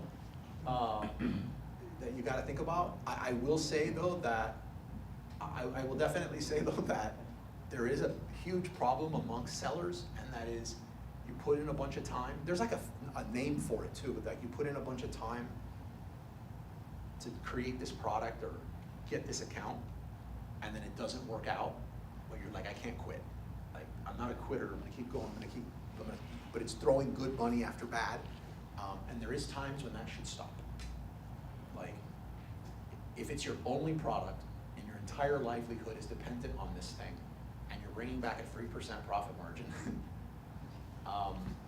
you should be reconsidering things, in my opinion. But again, personal decision. I hate giving a fluffy answer like that, but I feel like it would be wrong of me to say anything else. And we got a couple, maybe this will be the last one. Someone's Okay. asking, are we gonna talk about wholesale today? And then the same person. Well, this is applicable to wholesale, so. Yeah. Then the same person, he asked another question. Give me 3 things you check as you spend the ads to gauge the efficacy of product and campaign. Well, efficacy is a big word for me on a Saturday. But like, anyone want to help break down efficacy for me? I feel like I know it, but just rather than me. Effectiveness. My effectiveness? Yeah. I don't want to play him in Scrabble, I guess, right? So, 3 things that I look at for the effectiveness of a PPC campaign. One of them is that I'm hitting my goals. I think a lot of people run PPC and they don't have a clear goal. They've turned it on and they're like, roll the dice, all on black. You know what I mean? But it's like, you need to set a goal. There needs to be something you're tracking against. It's kind of like frustrating to me. It's like, what is your PPC budget? And you just tell me, whatever we need to spend, like, we'll spend it. I'm like, no, that's not how it works. We need to set a budget. We need to have goals for that budget because we need to go back and say why we hit these goals and why we didn't hit these goals. It's almost harder to have this like unlimited open budget. So like, I first look to see, am I hitting my goals? And what do I look for after that?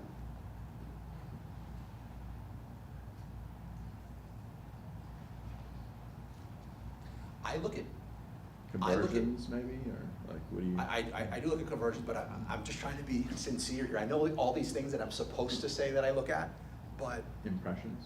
I check to see that I'm hitting my goals. I do look at impressions, but I look at impressions only if other things haven't happened and I'm kind of trying to diagnose a problem. But I look to see if I'm hitting my goals, and I do look a lot, right or wrong, at page position for given keywords. So like, I'm going at certain keywords. Am I improving in page position on those particular keywords or not? I really can't think of a third one. I would say. Am I out of budget? I would Are you say, making money? Yeah, but the thing is, if I'm hitting my goals, then I'm making You money. answered it, basically. Right, so hitting my goals is like pretty much all encompassing. yeah, I'm going in that way, patient, because sometimes you think that you put money on ads, and tomorrow you're gonna get starting sales, and it's not the case. When you have the goals in mind and you know what you're gonna measure, you know that you are going in the path. It's something that is not gonna be from one day to another. It's gonna take time. Yeah, no, I agree. Patience is definitely one, but I guess to not be as vague as goals, to Patrick's point, am I making money? Yeah, those are the main ones I look at. Not to say that that's all there is for PPC, and I go a lot deeper into ads. But they're asking me like, what are the things that I look at? That's it. I think one very important one that you just mentioned is that if I'm spending on a certain keyword, where's my position? Is it improving? Is it not? where I'm sitting, like, am I making money on it? Should I spend more? Should I? Yeah, I mean, I do look at things like, is this a new customer? Is this a repeat customer? Like, there's a lot of other data that we can get that I look at, but in reality, like, what am I looking at on a daily basis? That's it.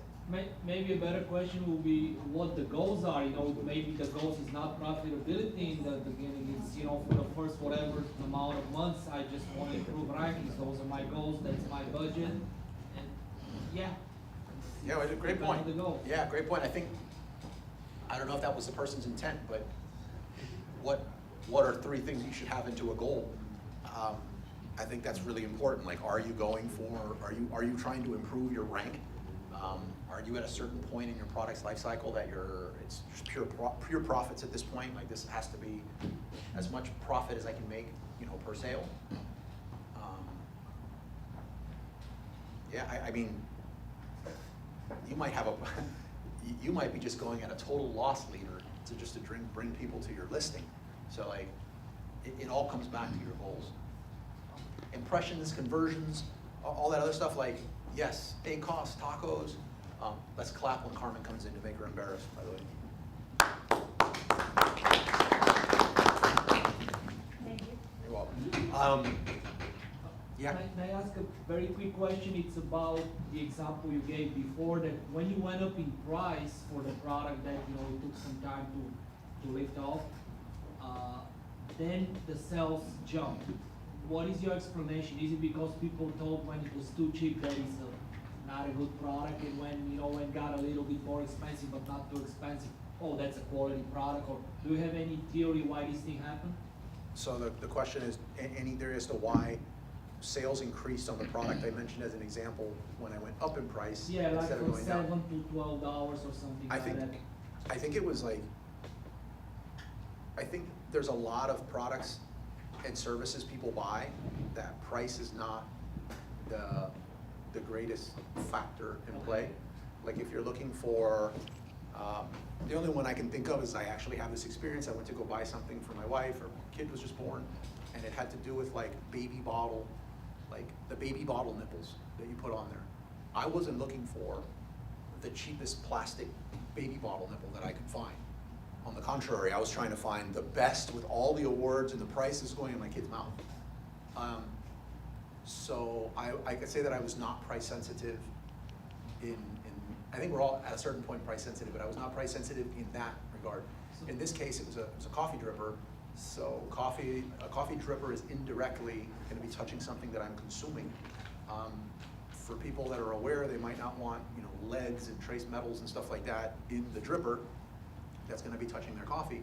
So I think at, you know, $6.99 for a product that they see selling for other people for $20-something, it's like, what's wrong with the product? Yeah.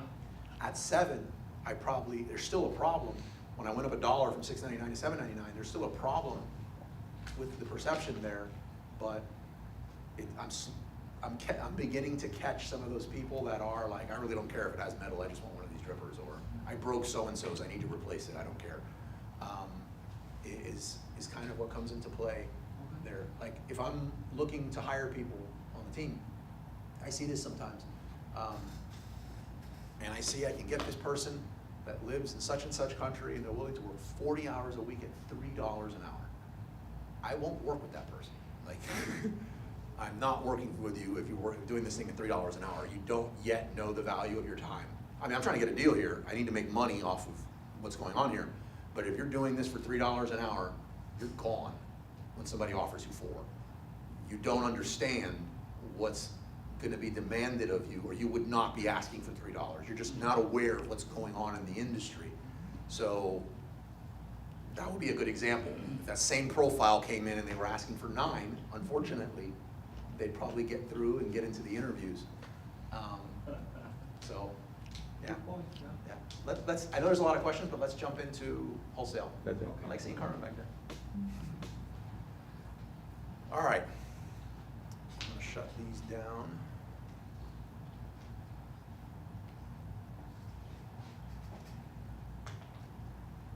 All right, let me just kind of get my bearings real quick.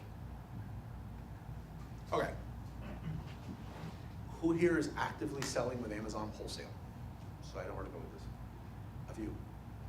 Who here is, maybe I should have asked this differently, who here is not, but is interested in getting started? Was it? Okay, so some people just didn't raise their hand for any reason, okay. All right, so I think Amazon Wholesale and Amazon Wholesale PL Hybrid is probably the second best. I'm biased, but it's like the second best selling model on Amazon in my opinion. I'm very biased towards private label, just because you're creating a brand that is yours, that no one's gonna kick you off the buy box on, that you can write your own ticket. You can't exit this thing. I've exited a bunch of them. And when you exit, by the way, you're getting paid probably for the first time in the life of that business, a very meaningful chunk of money, versus a paycheck working in your own business. One of the major downsides of private label is it's very bad for cash flow. So if you wanna, and we're gonna get into more than just some of you that already know this, just bear with me. Like, if you're working the night shift at American Airlines and you want out, you do not, and you're like, my goal is to be out by this time next year, you do not start a private label business. You're gonna have the hours to be able to put into the private label business. You could totally hold down a full-time job and work private label, but it's gonna require every penny you have to invest back into the business, right? You place an order, you get it. Hopefully you were right in your product selection. You then run ads on it, you sell it, and you don't just reorder the same amount. If you were right, you're placing a bigger order, so you're putting more money into it. That doesn't stop. Then you get to a point and you're like, well, I noticed that, a large percentage of the people that buy my blank, they're also buying this other thing. It's so easy for me to start this. So you do it again and you invest in another product. And the same cycle continues and you keep doing it.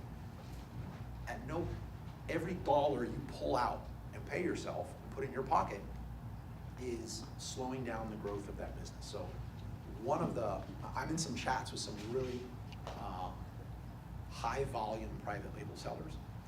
And we were talking about like,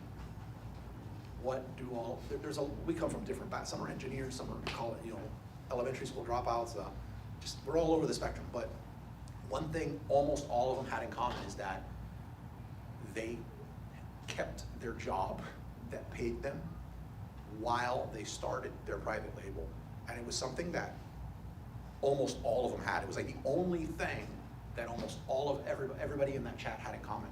They had an income that allowed them, especially in the beginning, in those first few years, to reinvest everything back into their private label.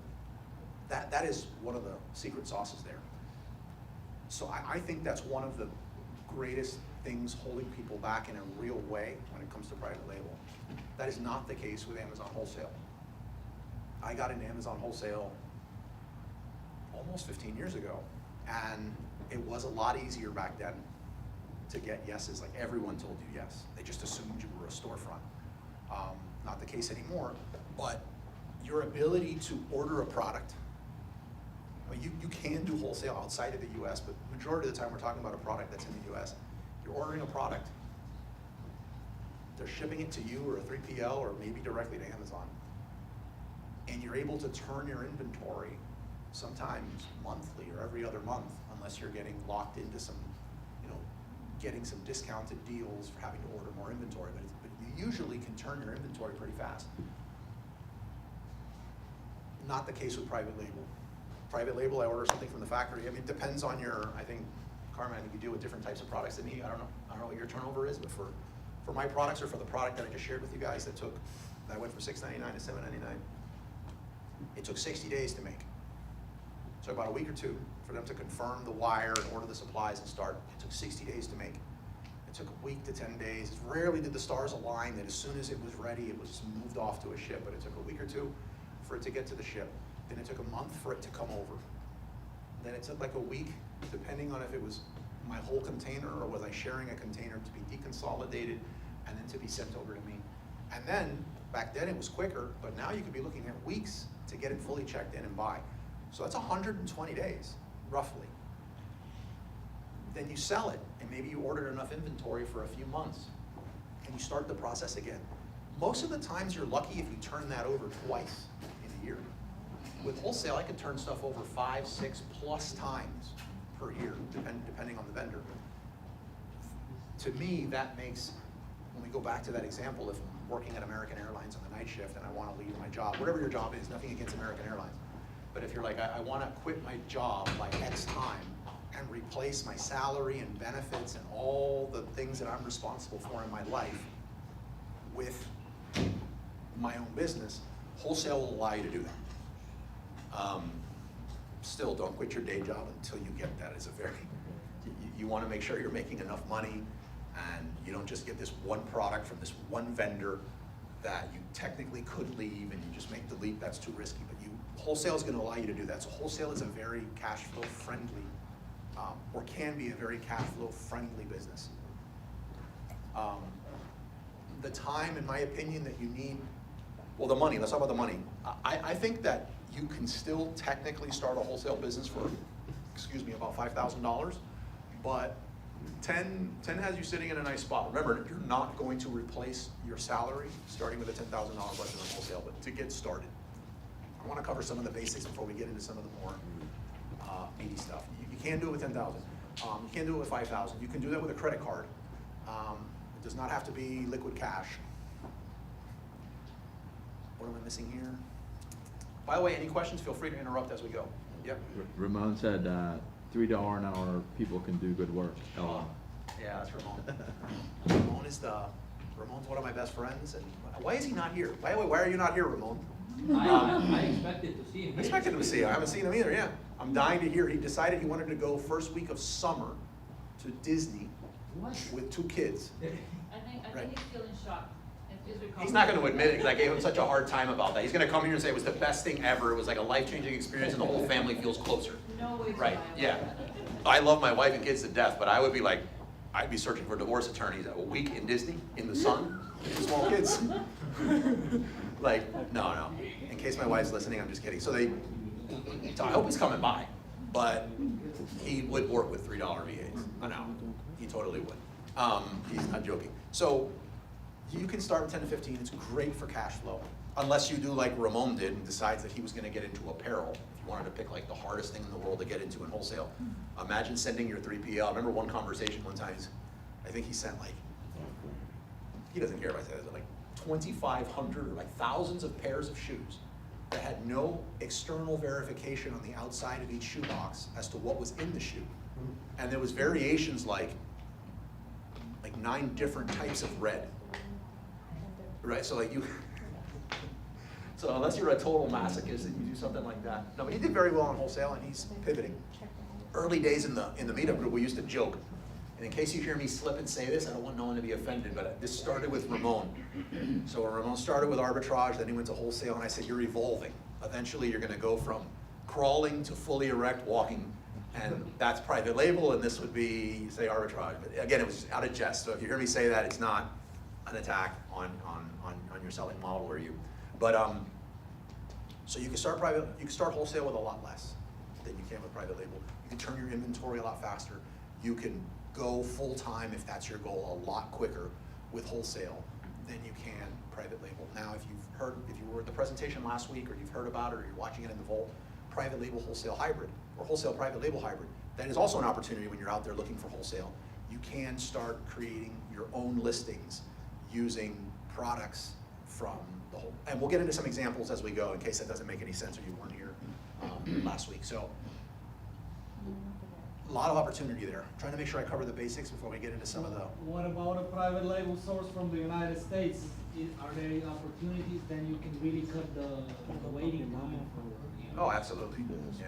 Private Label Manufacturers Association that we go to in November every year is just full of it.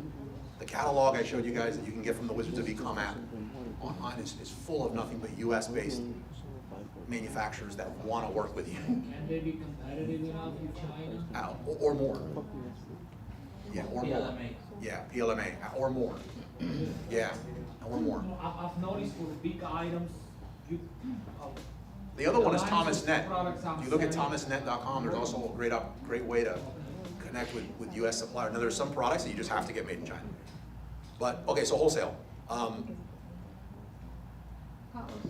follow-up questions about wholesale. I know you're still talking about. I found out, I do source in our business a lot, and I noticed that every time my vendor give me the price, like, for wholesaling, the price when we put into, the seller end to see if that's capable to make a profit out of it, it's always feel like the profit is always like less than 10%. The RI always like 10%. The price they're giving to us, it's even that's local, no warehouse. We go there, picked it up, no delivery fee. We go there, picked it up. Turned out the profit just so like. Well, not every relationship works. Like sometimes you go work with a brand and there's no margin. Sometimes, I call that not every relationship works. Hold on, let me do this real quick. Which product are you looking for? Slide. The slide. Oh yeah. There you go. Sorry. No, interrupt. I let everybody know. Thank you, man. Yeah, absolutely. Thank you. Sorry you were waiting too. I was like, oh, maybe he knows Carmen, and I should be crushing it with the front desk lady, right? Oh, I'm sorry, the front desk influencer. Bye, thank you. Okay. Which, by the way, Creator Connect. That's great. For Amazon Influencer Program, for those of you that are involved in that, we talk about it in the group. I think we're on track this month, 4,500 plus, in just reselling some of the products that we get for free in Creator Connect. So I think we got like a bunch of cash today. People just coming in. It's nuts. I feel like I'm like selling weed again. I mean, not again. I mean, that's what I heard. So, okay. Price. Not every relationship works. We're getting slightly ahead with that, but let's just do that. Like, well, no, I don't want to. Not every relationship works. You contact someone, they're willing to work with you, but the majority of what they sell to retail storefronts. Or there's some brands that you see that the majority of their business is exporting. And the math makes sense there, but domestically, if they're going to do it domestically, the margins are totally different. Not everybody has the same margins. If you're looking at food, the margins on food is much smaller. So, a lot of variables there, but at the end of it, not every relationship works. Just like relationships amongst people, not every relationship works. I wish that was the case. Now you have a choice to make. Are you willing to take those margins? Can you make it work? Is the effort or the resources that it's going to take from you to make it work worth it? Is this something that could go great in a hybrid listing? So it's worth having the relationship just for what you can get. Is there like, I don't like making these super mega bundles, but is there like a super mega bundle that you can get? Like you're talking to a hot chocolate distributor and they have like 50 different types of hot chocolates. Is it worth getting all the hot chocolates and putting them into like a hot chocolate sampler pack? And you source some packaging and now it's going hot. So like you have to decide if the juice is worth the squeeze. Okay. If it's not though, don't force it just because someone was willing to get on the phone with you in the beginning. It's a numbers game. There's going to be a lot more people that are willing to talk to you. This is not a setback. It's not a loss. If you take it that way, you take it personal when a vendor tells you no, the wholesale Amazon wholesale game is going to crush you. It really is. It's going to devastate you. Like it's nothing to be told no 20 times before lunch, right? And you're human. But like if that just messes up your whole week, move on to a different model. Ross, this is actually good for the beginning here. Jason's and Cherry kind of asking similar questions here. What type of business setup is required for wholesaling? Brand name, LLC. Trademark, or name of your LLC company. And then also they're saying, can you recommend an organization that registers an LLC and getting the EIN number for reseller permit in Florida? Okay, so a lot of questions there. LLC. I don't know what's going on with you and that person's financially, and I guess the only answer I'm supposed to give is talk to your accountant, right? Having talked to almost all the sellers here, like almost everyone gets an LLC. I know every time I open up a new business, I open up a corporation, and I wind up getting a bow from my accountant or my bookkeeper. It's like, why did you do an LLC? So, like, almost everyone does an LLC, but you're supposed to talk to your whatever to figure that out. So, your brand name, your brand name, I think, is more important. It should be given some consideration when you're doing Amazon wholesale, when you're doing wholesale period. Because one of the ways I see most people get shot down. They come to me and they're just like, everyone tells me no, this just doesn't work for me. And I was like, and I look at them and what they got going on and what they're sending like, their email is turbo669@hotmail.com. And I'm like, well, you know, that's a very unprofessional sounding email, right? I mean, at least get a Gmail. And then, what's your website look like? None. Okay. And just everything was, like, there was no thought towards it being presented. It was like, what's your business name? And we buy things cheap. And I was like, wow. So you went in there saying, we buy things cheap, turbo69@hotmail.com. You probably bombed the call because you've never done one of these before. And I'm like, well, yeah, I tell you what's wrong here. Like, you know, planes fly. You can open up Amazon wholesale accounts. What you're asking is, can I spend money with you, the money that you want for this product, in exchange for product that I can resell? Most people want to do that.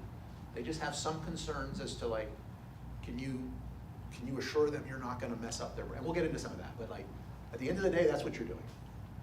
So you should have, a business that makes sense. I think coming up with a name that's general enough without being too general is important. And I know that might cause some stress, because you're like, well, what do I create? I think ChatGPT is your friend in regards to this. Like, grab some brands grab some brand names that you like, and then have ChatGPT just go in there and spit out 100 that are similar, and then look at it, and is the domain available? There's a card game called Silicone Startups that I love now for coming up with brand names if you don't want to use ChatGPT. But, like, anybody tell me a type of reptile? Lizard. A lizard. So I'll have a card for brand name, and it says fuzzy plus whatever the person said. So your brand name is called Fuzzy Lizard. I actually think that covers almost anything, and it's memorable and it's catchy, right? But, like, it's that quick at helping you generate names. So I think the name is important so that it doesn't seem like a name that identifies you as someone who's willing to sell any and everything at a profit, because that makes them seem like they're not special in this relationship. Set up a Gmail, and set up at least a landing page. If you can get a website set up,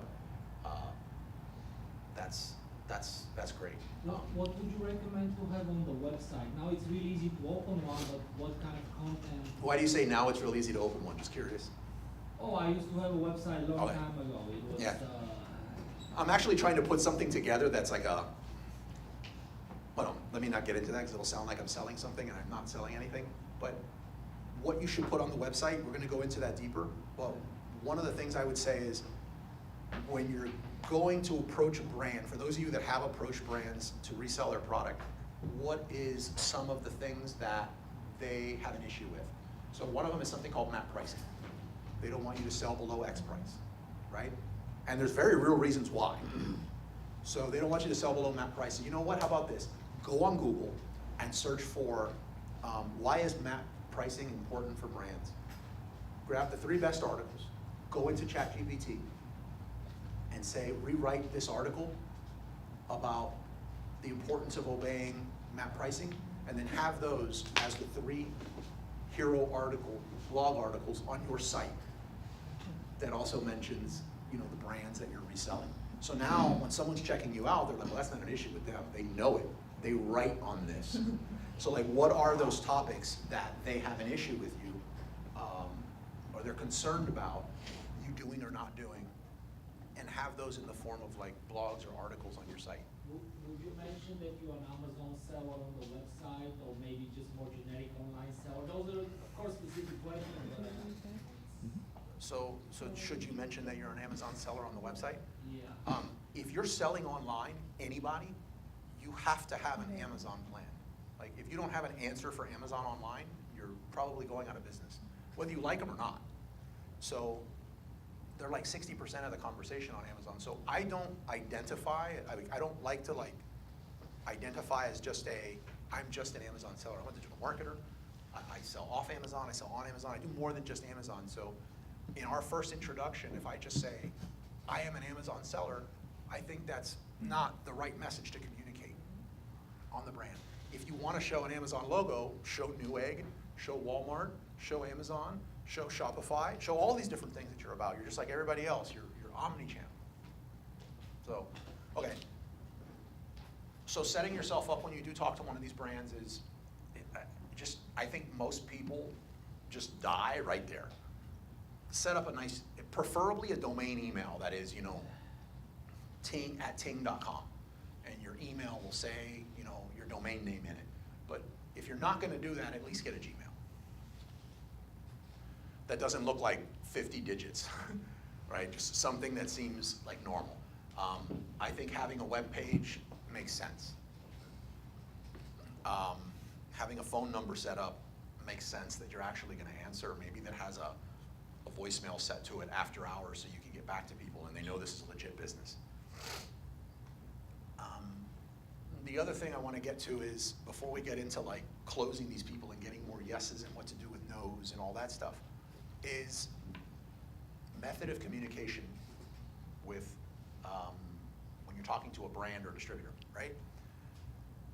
I know everybody's different on this, but the number one way to get accounts to deal with is to go face-to-face at a trade show. Like, there's nothing else that is even a close second. Like, it's just a fact.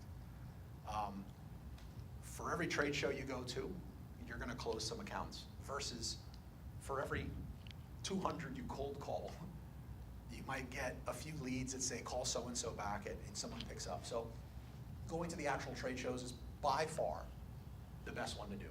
You're gonna see that if you go with us to, well, you went to PLMA.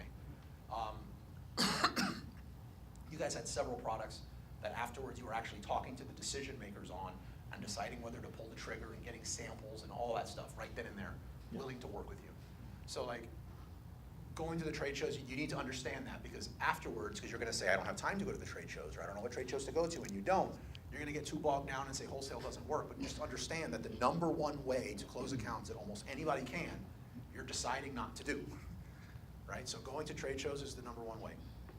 After that, it's gonna be phone, right? I know it's terrifying, but it's phone.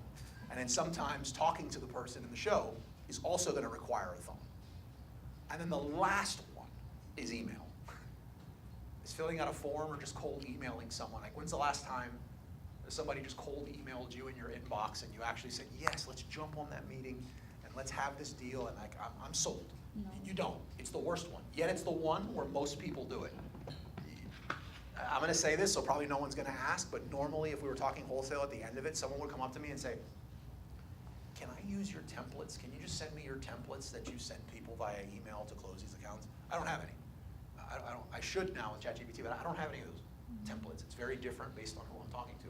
But it implies that you're ready to go straight for email and not trade show or phone. So, how do you find, let's say you want to target a wholesale specific brand, how do you find which trade shows they attend? Is there like a system or any? so how do you find out which trade show a specific let's niche or say- brand attends? Of course, you can find a trade show based on, okay, I want to go into this line, which is kind of easier, but let's say you like specific brand, okay, I want to find out which trade show this brand, attends in the next year, so maybe the closest one I can find time to go, and talk to somebody. The best way to find out what trade shows that specific brand is going to, or that are the best in your niche, and it's 100%, is the phone. When you're talking to them, and we're gonna get into this, like what to say on the phone and what not to say to close these accounts, but when you're talking to them, is you just ask them, right? So you're showing some ignorance there in that first call or those first few brands that you're talking to, because you don't already know. How is that you don't already know if you're in this niche, right? But they're gonna tell you, what are the last ones they went to? What are the ones that are coming up? And now, on subsequent calls, on these next calls, when you're talking to them, you're like, we're gonna be at the such and such. What booth are you gonna be at? Perhaps we can swing by. You're not gonna go, but it implies that you go to these shows, that you're serious. And to them, it's like, whoa, like, if they're gonna be there, our competitors are gonna be there. And if we're not gonna be there, or maybe they say they are, and you let them know, I'd like to take you out for coffee, or I'd like to take you out for dinner, or you're gonna close that account. So you just ask them, what are the ones that they're actually going to, and they're gonna tell you. And then you just jump on the website and you'll be like, the such and such show, locations. And in 2024, they're gonna be in these 4 cities. and you start building up a list for that niche. So you're learning something from that call, and then on subsequent calls, you're leading with it. Okay? But that's the best way. Yeah. Makes sense. I've gone to these sites and been like, trade shows for shoes, or trade shows for, I don't know, pick a niche, for reptiles. And it shows you like 6, and you're like, oh, these are the only ones they have. But then when you actually talk to one of these vendors, they mention a show that's not on that list. So you want to ask them that. Yep. Got a few questions from the chat. One of them I think you answered already with Alejandro asked, do you have any good trade shows that you recommend? I think you just mentioned that with the PLMA stuff. And then Dimitri's asking, can you please give an example of an easy web page that will be enough? And then a second question here, Cherry saying, as you talk to the brands in regards to payment, is it common to get payment agreements such as terms, net 30 or 60, or whatever you do as a new reseller to pay upfront? Do you have to pay upfront if you're a newer reseller? So let me attack the first one. I always go to this one. Man, a buddy of mine, he doesn't mind. Which, by the way, he has a phenomenal. I always like showing this one as an example because the other ones that I could show, I really don't feel like showing because I don't have permission from the person to show it, right? So I think you can do a lot better than this, but let's go here.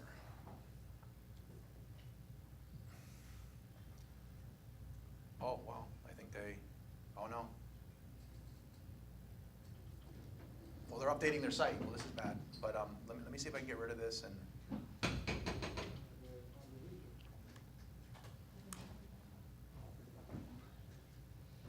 Oh no, that's not what I was trying to do. Anyhow, well, I'll try to find another example.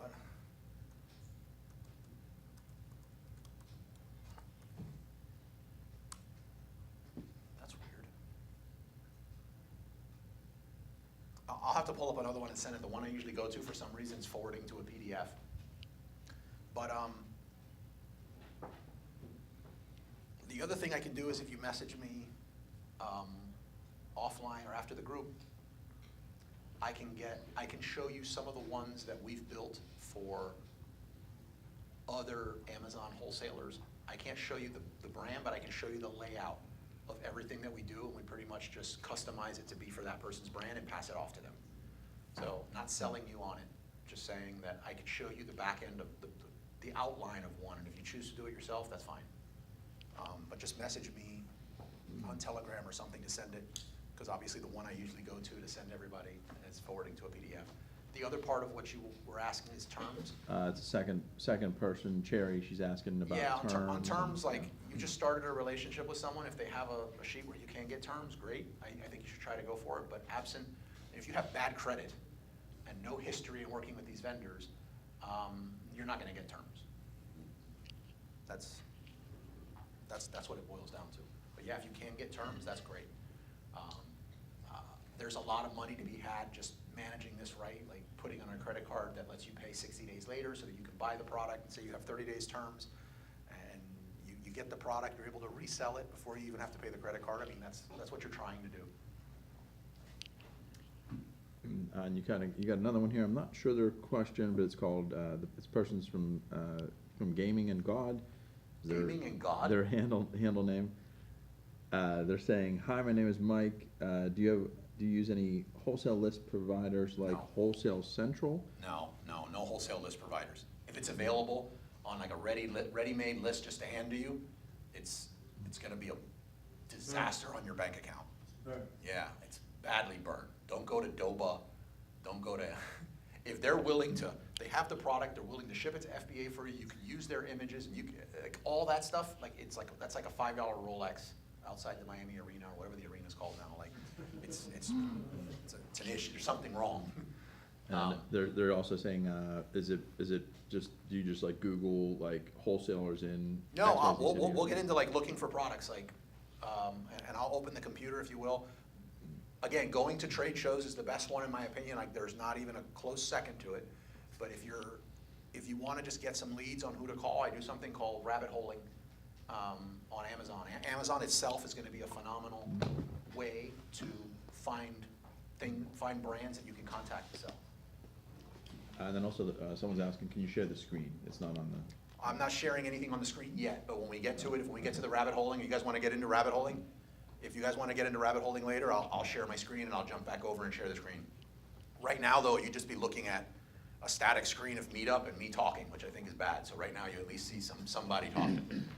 Okay, Carlos, based on your wholesale experience, so recently we experienced with this vendor that we ordered something from this, pre-order from something from this vendor. They have to transfer from New York to Miami. And they never called me to pick up. And several months after I was looking at their website when I ordered something more, but it turned out he just finally reminded, hey, Ting, I have your blah blah still. I believe we have that in our warehouse in Miami. But I noticed that the item was glass, made by glass. I don't wanna. It was too risky for our account to ship in glass at this point, so we called off. And I was so afraid of we still want to do business with him in the future, and I still still want to do business with him, but I'm afraid of because this gonna red flag our account. The step of holding is not that big a volume. It's like a $200-300, but I don't want to carry it because we won't be able to sell on Amazon because it's glass. So if there's a transit broken, whatever, You didn't know it was glass when you ordered it? it looks like plastic. Yeah, well, I've sold a lot of glass products online, and I had great profits. A lot of people will avoid glass, and it creates opportunities. Just like know your numbers. There was these whiskey glasses a long time ago that I sold that, I mean, we just needed to buy like a 60-cent, double-walled small box. We popped open and we grabbed the glass, which probably had a bubble wrap on it. We slid it in, we closed it, and we put a UPC code on it. I mean, an FN SKU on it, so like. It's a 5 ounce with the glass. If the margin allows, does it, but I guess I'm not understanding the question. You placed an order, you saw it's glass, it's about a few $100, so you don't want to order it so you don't get stuck with it. But you're So saying if you they don't order it, already you might burn transferred. the relationship with the vendor. Yeah, they already transferred down, but they never called me to pick it up. So after a while, we see that, oh, it's a glass, and oh, this is glass. I don't want to pick it up anymore. I mean, is the relationship with the vendor worth more to you than $300? Yeah. Okay, $300. I mean, I was just saying I would go treat the person to like a steak dinner to close the account. Like I plan on spending that, so like I would eat that and figure out. Yeah, I would. 200, 300. If the relationship is worth more than, but if you're unsure, to me that means the relationship and what you see is what you could make. Like if that catalog showed you that you could make 10K off this person per month, would you be hesitating? No. Right. So something tells me that you've done the math and you've said there ain't a lot of money to be made here, Okay. and it's not worth $200-300. So in that case, yeah, you could just walk away. That's what I'm getting from it. we've spent thousands of dollars with this new supplier. We've just struck up a relationship with who she's talking about. So it's just, this guy special ordered a part of our order, which we didn't, after he received it, then we were like. Just okay, communicate with them. Yeah. Yeah. Yeah. Yeah, okay. We got sidetracked on a few things. We talked about getting set up, why it's important. We're gonna get into like rabbit holing later on. Well, we only have 30 minutes. We're gonna get into rabbit holing later on to look for products. Let's talk a bit about closing with them and brand versus distributor and stuff like that. And if you can work with the brand, that is always best, in my opinion. And nowadays, I think it's kind of risky to just deal with distributors. There's people in the group that have had a lot of problems working with distributors, and the brand later on comes back and says you're not authorized. So if at all possible, I recommend working with the brands. Closing these accounts. If you're set up with your website and you have your correct email and a phone number and you're talking right, what I like to do, and this is, somebody told me last week that this is mimicking, but my wife will laugh if I get on the phone with a brand or a distributor and I'm trying to close them, and they have a slight country accent. I will almost adopt a slight country accent on the phone. Like if they're talking more like whatever vibe they have going on, it doesn't matter what it is. Like I'm gonna like slightly mimic it, and my wife would be like, "Why are you acting like, you know what I mean? Or why are you talking like a?" And I don't know where that came from. I've just naturally done it, but I've heard later on that it's something called mimicking, and it's just a good sales tactic to do to connect with the person. So over time, I do not think that you should model exactly what I'm saying word for word, but what has worked for me is before you get on a call is to create a story, right? Don't laugh because this thing works. You need to have a story. I mean, why are you doing the business that you're in? There's a reason. Like, why are you here right now? If you don't have you have an answer ready because it's the truth. But when you're talking to one of these, brands, you need to have a story as to why you're doing this. And the story cannot be, I'm trying to make money. Like that's not it. Even somebody who has a shoe store has a reason why they have the shoe store. Okay? So a lot of people get tripped up because they don't know what to say, like the small talk between you and that person who you're trying to strike a relationship up with, so they say yes to you. They don't know what to say. Also, if you're first starting off, you don't know what to say. You don't know what they're going to ask, and you don't know, if you're ready to answer that thing, so you're nervous. So what I do is, I do less of this, to be honest, to this day, but this is what I did for the vast majority of time, is when I'm calling, or when I'm speaking to them on the phone, I present myself as not the owner. I'll present myself as the store manager. And what happens is, if I get asked a question that I'm not ready to answer, or that I don't know the answer to, it makes sense. So I'm going to check with the owner and get back with you. That's a logical thing. If you're talking to a store manager, they're not supposed to know everything. They wouldn't know the EIN off the top of their head. They wouldn't have access to the resale certificate so quickly. Like, it makes sense to be able to say that. So what I'll do is, I'm Alex, store manager at such and such. Now, once we close it, they're not going to recognize my voice. I'm probably talking to a different person. Once I've got the information and we're getting close to closing it, I can come on as Carlos, the owner of this company. So that's one thing that will give you some breathing room when you're talking to somebody with one of these brands. You should have all this stuff ready, though. Like, you should have your resale certificate ready to send them. You should have your EIN, the name of your business. The question I also noticed that a lot of Amazon sellers are they're terrified of is, what do I say if they ask me, do I sell on Amazon, right? Like, you're trying to avoid that. How I avoid that in almost every case is I start the call with something like this. By the way, I'll have Jungle Scout open, and let's say that I'm selling, you're not gonna do this with Nike and Reebok, right? But let's just use Nike and Reebok. Those are the two that I can think of. So I'm about to call Reebok, right? Again, it's not Reebok, but you get it. It's just, I'm about to call this brand. And I wanna sell their stuff. I know the stuff that I wanna sell, right? I wanna sell their #1 bestsellers, right?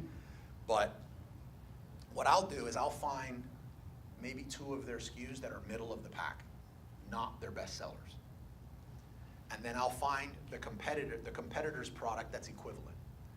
So then I call, and I'll be like, I call Pat Answers. One of these days, if this makes sense to you guys, one of these days we should get a bunch of vendors and actually live call some of these so that you can see like how this goes down and kind of break it down. It's a little more nerve-wracking when you got a bunch of people staring at you, but I'm totally down to do it. So I call Pat Answers, and I say something like, hi, my name is Alex. No, right? Next one, right? Well, but that's a good point. You know how many people have come back and they're like, wholesale doesn't work, I keep calling and nothing, and then I go look, they're doing 10 calls a day, and 9 of them, they're starting at 9 a.m., and 9 of them are on the West Coast, right? And they're like, this doesn't work, no one even picks up my call. Like, yeah, it's 6 a.m. 6 a.m. where you're calling, you know what I mean? Like, so like, yeah, but it's a good point. Like, nobody picks up or you get banned, it's the next one. So you pick, a person picks up, hi, I'm Pat from such and such. Hi, my name's Alex. I'm a small business located in Miami, Florida. So by saying small business located in Miami, Florida, and you've associated a city, you've automatically, what I found is someone's less likely to say, are you just an internet business? Most of the times if you're an online business, you don't say where you're located. So you've begun what I call like the first wedge towards taking control of the conversation and avoiding them asking you specifically, are you an Amazon seller? The first one. Hi, my name's Alex, I'm a store manager located in Miami, Florida. We sell the Nike model blank really, really well. we've been out of stock the last few weeks. And a lot of the people coming by our store are bringing up the Reebok such and such. To be honest, I haven't heard of your brand until these people started coming in. I talked to the owner, and he thinks we should open up an account and perhaps carry it. So a few things just happened here. I referenced sort of foot traffic or people coming by. That implies a store. Most people are not assertive or combative. If I come back and I was like, are you an Amazon store? That's pretty confrontational, because now you gotta deal with like a, I'm calling you out on a lie situation. So when I take control of the conversation like that, and I've implied, I've not said, but I've implied that there's foot traffic, and that I've implied that this is a physical storefront, so they avoid that direct conversation, that direct question. I've also said that I work with your competitor. I've also referenced a model that's not the model that most people are asking if they're an Amazon seller. That's the #1 best-selling product. So I'm referencing something that's a slower moving product in their catalog, that they may even be incentivized to sell, right? I also referenced it maybe by SKU number if I could, or model blank, not ASIN, right? Not the Amazon ASIN store identification number. And the next thing I'll say is, how can I get somebody to come by my store so I can sit down and look at your catalog, or perhaps meet for coffee? There's a Starbucks right across the street. So I did say there's a Starbucks right across the street from my retail store. There is a Starbucks that's right across the street. So I'm playing really loosely with the facts here. None of it is completely incorrect, but I am like extraordinarily successful. If I am talking to a decision maker on that call with that recipe that I just put together, my closing rate is just off the charts. If they're stalling in any way, I'll immediately, you want to take control of the conversation, I immediately jump in and be like, if I've talked to other people, and I know trade shows in the niche, I ask them, are you going to be at the such and such trade show? Whatever. If Ramon's still listening, Ramon, when he was in the shoe space, and there was a lot of other people wanting to get into apparel, there was one show that he used to recommend a lot to everybody, which was SMODA, which was Shoe Market of the Americas, right? Was that the right? Yeah, Shoe Market of the Americas. It used to be regular through here. I don't know if it still is. Right, so it would be like, are you going to be at, I don't know if they call it SMODA, but are you going to be at SMODA this July? If so, what booth are you going to be at, so we can go by and say hi? So everything about that from the other side is you are a person that they want to work with. You with me on that? Does anyone not a believer feel like this is the time for that, to like poke holes in this? No? Check the boxes, all the boxes. You've checked all the boxes. I did not start that way. This is just doing a lot of failed calls, sticking my foot in my mouth, getting caught in lies, and putting together this formula here that works. And again, I do not think this formula will work exactly for you. You need to adopt it to fit what you're comfortable with. But this is what works for me. I don't have any trained sales experience. I don't have anything like that. Just a lot of calls under my belt of, and failing forward. What if end up still asking, are you guys online or are you selling on Amazon? What if everything looks great, and to end of like the conversation, this person asks you, are you guys online or Amazon? How would you answer? So in case you didn't get picked up on the speaker, you're asking what happens if after everything, they still ask you directly, yeah. Do you sell on Amazon? Yeah. Right. Well, first of all, not every relationship works. So some of them will. And how you answer that, I feel, is extremely important, because not every time you get asked that is the answer a clear no. Depending on how the conversation went, and I think this would be too deep or too off topic for today's session, but depending on how good we're vibing and what they have sort of volunteered on their own. Like when I went in there and I mentioned those SKUs that are not their top sellers, they're like, finally, somebody not asking for our, Air Jordans, you know what I mean? Like, yeah. If they were voluntary, if they were friendly, and you pick up the vibe. If that was the case, I might say something like, well, who doesn't have some kind of Amazon strategy nowadays? Our goal is to sell to our client base, but obviously if we have something that doesn't move, I think you and like everybody else will explore the eBags and the Newegs and I guess the Amazons. Is that what you mentioned? Kind of like even when I mention Amazon, it's like an afterthought, Yeah, right? okay. I'm gonna be on alert now, though, like, I might, if it sounded like these people were like hardcore anti-Amazon when they asked that, maybe I don't proceed. But to act like Amazon doesn't exist, to act like we don't even have an account, doesn't make sense. And I would say, well, you know what, now that you mentioned Amazon, we do really well with Amazon Colombia. Do you guys do, or just something international, right? So where they're like, oh my God, they can unlock Colombia for us? You know what I mean? You know what I mean? What? You know how to do UK?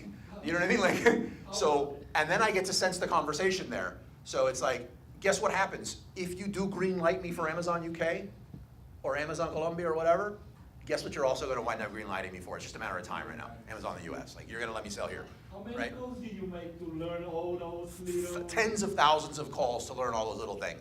But like, this works. Oh, yeah, it makes sense. Yeah, this works. Let me, specific question, because I've done some calls, I even opened some accounts back in the day Uh-huh. with some shoe brands, not the, you can never open a Nike or, Adidas. The only way to do it is to open a brick and mortar store, which maybe you don't even have to make money out of it, but because they will work with you. If you have a brick and mortar location, they'll work with you, and then you just end up selling on Amazon Yeah. and basically make your money. That's, if you have the extra money to open a small store Sure. somewhere just for showing, that also works. But my question is this, so sometimes people, they wanna come and see your store. They will also probably check the address now with Google Maps, Google Photos. They Sure. can see that maybe it's your home address or it's a PO box or whatever it is. How do you go around this, for them to? So your question is, how do I get around, For them to not realize that you're purely online. how do you get around from not purely online, because at some point you don't have a physical brick and mortar store? And well, you have to meet them eventually one day. Sure. You can say maybe the Starbucks. I have physical locations, by the way, retail locations. Yeah, but And for most some of us don't. Most No, of no, no, us I know, but I'm gonna get here with something. Of all my physical locations, we used to have out of a magazine, and I feel nauseous recalling how much we used to pay for this, right? We had this swanky office in the Bank of America building in Brickell. I mean, you wanna impress somebody, like, this was it, right? And you know how many times we met brands in there? 0. You know where we met? The Starbucks across the street. Right? So I can't tell you, again, I don't want to go too deep into the lie for them, because, at some point, my product is going to appear on Amazon, and I don't want to have an issue. What I'm trying to do is, you got to get in, and you got to start having this conversation. For you, and I think sort of a rookie mistake that a lot of would-be, Amazon wholesale sellers make, is you're thinking the only win here on this conversation is I sell your product on Amazon FBA on your main ASIN. No. You could do that. You could do a wholesale PL hybrid. There could be a bundle. There could be, can I get in with you and create a travel size for that thing you're doing, and I get exclusivity on the travel size, and you just keep selling that other thing? There could be, there's so many options you could do. There could be, if you're just starting, I don't think you should tackle this, but there could be Walmart. You're selling on Amazon, but you're not selling on Walmart. I can get in Walmart. Can I sell your stuff in Walmart? But now I'm in. You want to get the ROI you can from this call, right? So I don't want to burn all my bridges here. What I do say though, whenever at some point, what's real is they're going to ship me inventory, and it's not coming to my retail store. So at some point, I drop in there that I work with, to help with the turnover of inventory. We have a local 3PL that we work with that, drips our inventory in and matches it with other brands and brings it. I'll say stuff like that. Your other point though is I don't have a store. How do I get around Google Earth searches and Google Maps and do I exist? I no longer do what I'm about to say, because if I need to do it, I don't feel like the relationship's there enough for me to kind of fan the flames and go. But what I used to do is, hey, such and such, hey Patrick, thank you for taking my call. My name is Alex. I'm a local business down here in Miami.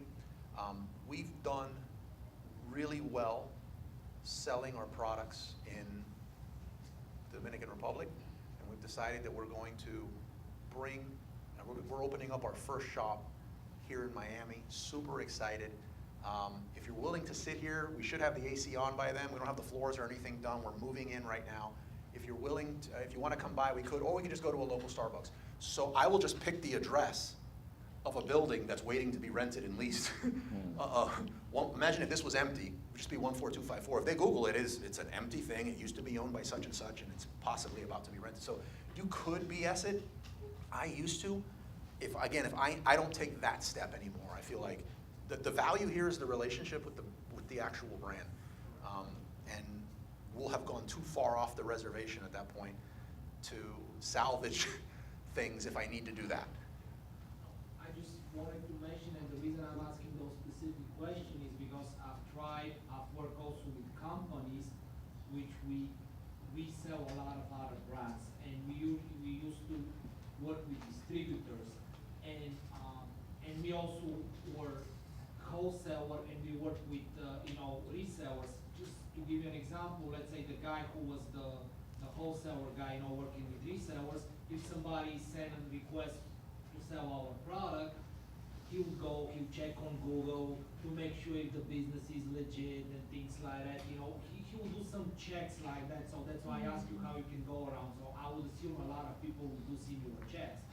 And another thing that I noticed, of course, Amazon is, if they ask you for Amazon, you can say, of course, what you said, but some brands are willing to work with you if you sell on Walmart or eBay or anywhere else, but not Amazon. So you can still get an account and say, okay, I'm gonna sell only on Walmart or whatever, and not on Amazon. So it's not the end of the day or the end of the relationship if they don't want to work with Amazon. They may still be able to work with you, and you can sell through other online channels, and eventually, if you order enough, they may even let you sell on Amazon. Yeah, if you're not set up to work on these other marketplaces like eBay, eBay is not a walk in the park. It's a lot of work, and it's another thing you got to check on just for very little sales in most cases. So I'm just bringing that up in the sense of, like, if you're in it and you're doing this wholesale thing, it may be worth just setting up a Walmart account. Get the thing. What you're trying to get is a yes. You're trying to get an in to where you can trade money and product with this person, so you can start doing business, and then you can build towards being able to sell on their manias. And if you're the one that unlocks Walmart for them and is getting Walmart sales and they have a Walmart presence, you guys struggle. We struggle here to figure out Walmart. Like, and you're able to just make it happen and pay them. You're going to be pretty memorable with them when they do decide to let somebody else sell their product on Amazon. It happened one time, but what I did was asking him, why? Do you have any bad experience? And you're gonna learn what to not to say. Yeah, that's the next one. That's perfect. So when somebody does tell you no, remember, Amazon is the largest marketplace in the United States. I don't know if it's the world, is it? Maybe. But it's the largest product marketplace in the United States. And it's also where the product gets sold for the most amount of money, believe it or not, right? Because if you think about it, when you deal with price suppression stuff on Amazon, you try to sell it cheaper anywhere else. Like, people don't go to Amazon for the cheapest deal on a product. Like, you are overpaying for the, I shop on Amazon, but I know that I could bargain hunt, like, one product here on eBay and one product, but the convenience of being able to get it all and put in my doorstep in a day or two is why I shop on Amazon. So, God, I was getting somewhere with this. When they say no, are they saying, no, we are not interested in getting more sales? Of course not. No, we are not interested in getting our product in front of more eyeballs than any other single marketplace in the United States, right? No. The reason they're saying no is a bad experience. A lot of the times it has to do with bad pricing. A lot of the times they have a brand, they've sold to a bunch of brick and mortar. The majority of their business is dependent on selling to these local brick and mortar stores everywhere. And all of a sudden, the owners who buy from them are coming to them saying, hey, Ting was just in my shop, and she looked at the shoes we had here that are selling for $100, and they showed me where they could buy it for $54 on Amazon. Mm-hmm. And the person's like, I can't sell the shoes that I'm buying from you if people keep doing this. Either sell it to me, or I can sell it for $54. We've had cases Amazon selling cheaper at our wholesale prices because somebody wants to get rid of some extra Right. inventory. So us as online sellers have a lot less overhead. Like, if I was selling here, this is $5,500 a month, just without even with no lights, no anything. This is $5,500 a month for this place. I need to factor that into what I'm selling, because I can't afford to break even on everything, 'cause I gotta pay the rent, I have to pay the employees, so these stores have to do that. And if the online sales start doing it, they could go out of business quickly when that's happening. It's not like one or two people know about Amazon. Like, you might check that before you even go make the purchase. So, kind of understanding why there's a no is important. From that, pricing is one. The other one is, we have enough Amazon sellers. They love the balance that they currently have with the sellers that they have that obey MAP, and it's very easy for them just to keep selling to these 10 sellers. And the 10 sellers have said, hey, we'll keep buying from you, but don't let more sellers on, right? Personally, those are the brands, I look for the brands that say we don't sell to Amazon sellers, or we only sell to the sellers that we have. I feel like that's where there's more opportunity. What that person has just said is, if I decide to work with you, I'm gonna be so loyal to you that I'm not gonna sell to other people. I wanna figure that relationship out. Like, I want that kind of protection, but I wanna be protected like that. So a lot of the times is, how do we create a variation to that existing listing? That's my example of somebody, say somebody was selling, I know it's a bad example, but say there was like one of these like native tan products, right? And they're selling 3 different scents. And you just go in there and you're like, you're in then at that point was when they tell you that we already have our Amazon sellers. And you're like, hey, can we create a travel size of this? Because remember, if your variation shows up on that listing and it's BSR 2, you're gonna get a ton of sales.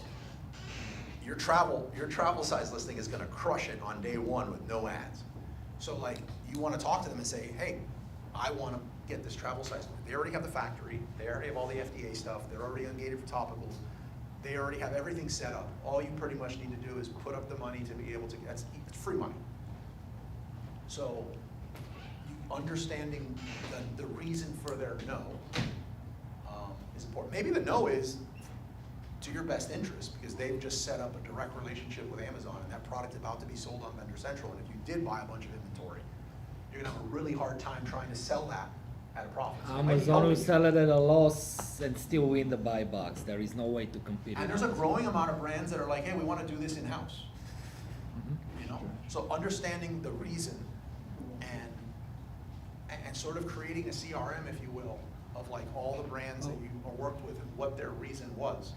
If you can educate them that basically if they give you some exclusivity, you can really make their listing shines, and you can spend on advertising, and they'll be making more sales with one seller who is willing to invest, because it's a two-way street. Invest in creating the listing really shine, other than everybody's competing for the buy box, and at the end of the day, you know. Yeah, exclusivity is it's a very, like, we all like to talk about it. Exclusivity is not an easy thing. It's a scary thing. I mean, that's a big commitment. And expensive. Yes, and it's expensive. I mean, you should commit to like, you're gonna sell X amount of products, you know? If there's an exclusivity, it's just like, yeah, you got exclusivity, you don't have exclusivity.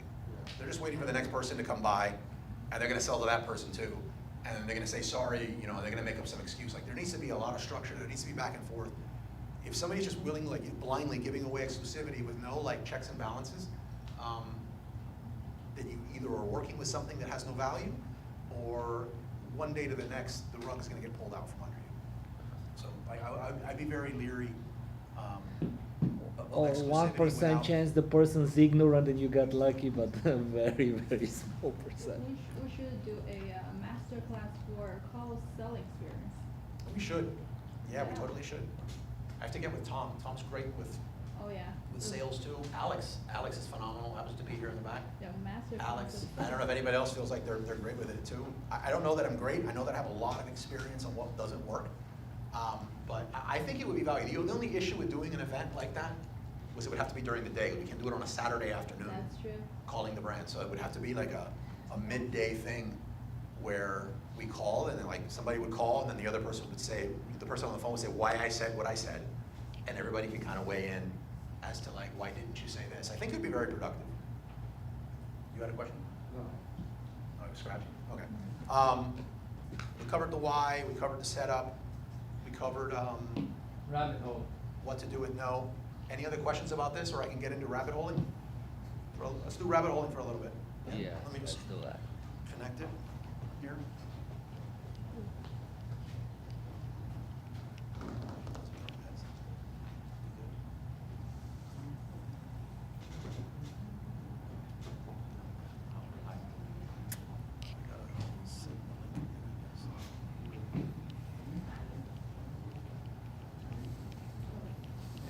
you got a question on the chat here about they're saying, Alejandro's saying, how do you approach a brand that is currently saturated with sellers on Amazon? And then what is the best way to return price stability and then additionally run ads? Hold on, I'm gonna need you to ask that again in a second. Yep.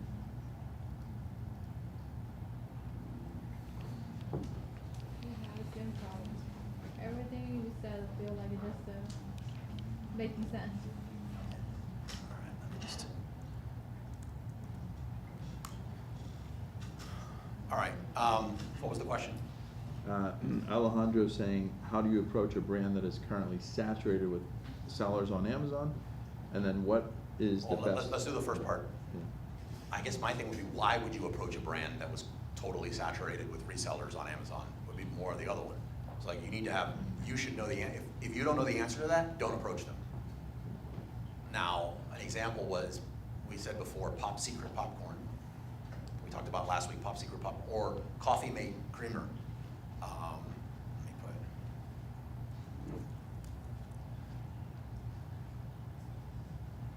So we talked about, where is it? Buy the cup. It didn't pull up.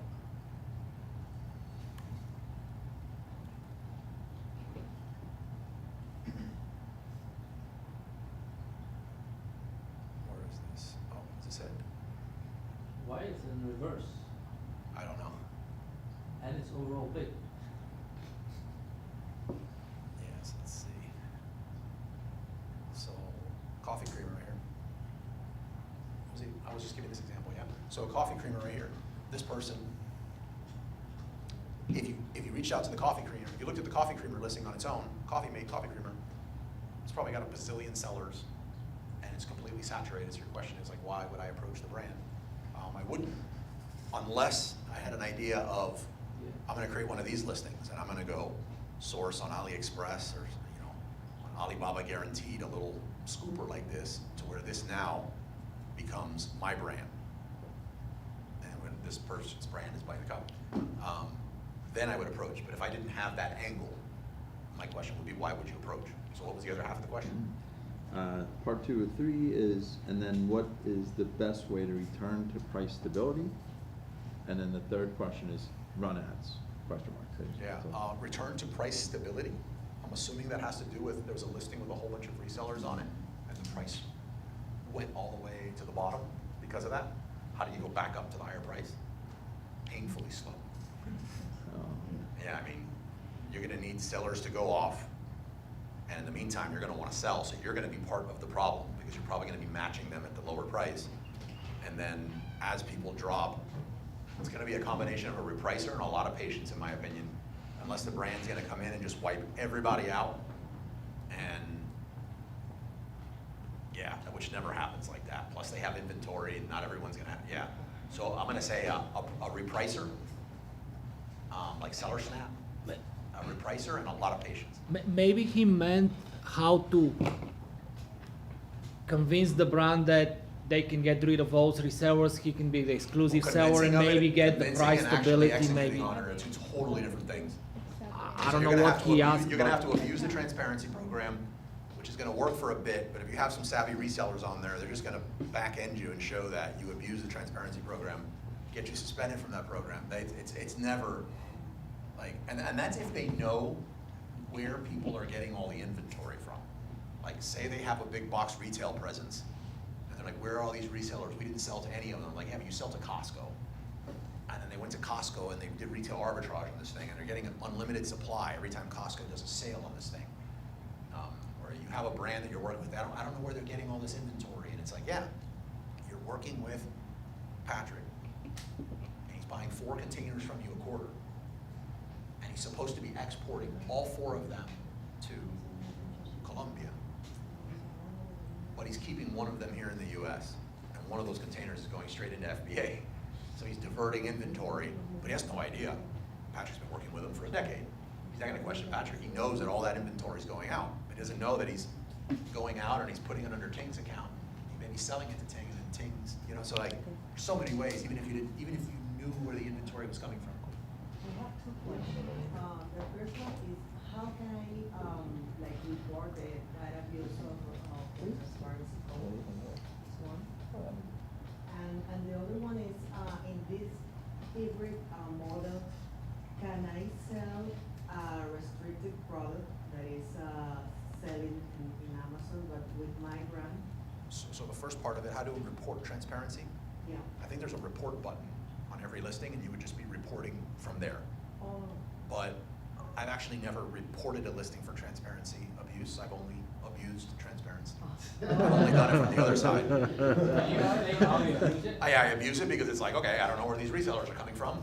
So I enroll my product in transparency, and I'm supposed to apply it, my QR code on every single product at the manufacturing level is what you're agreeing to. But in reality, I'm only going to apply it to everything that gets sent to Amazon, and everything else won't have it. So if you get a hold of what is an authentic product, you're not going to be able to sell it on Amazon FBM or FBA, because in Amazon's eyes, it's not authentic because everything got applied at the manufacturing level, which allows me to control the resellers. As a reseller, you hate that. You probably think those people should go to hell. On the other side, you hate the reseller, you think, oh, they should go to hell. So I understand both sides, because I do some reselling, but I'm primarily a private label seller. I think it's more of like an educational thing that needs to happen between both to understand the why. The reseller, you would quickly believe the reverse if you had a brand, because it's just very damaging to the business not being able to control the buy box. Yeah. The other part of it was, could you do a restricted product as part of a hybrid? What do you restricted how? That product is only sold by Amazon, and maybe the brand has like a contract only with Amazon to sell it.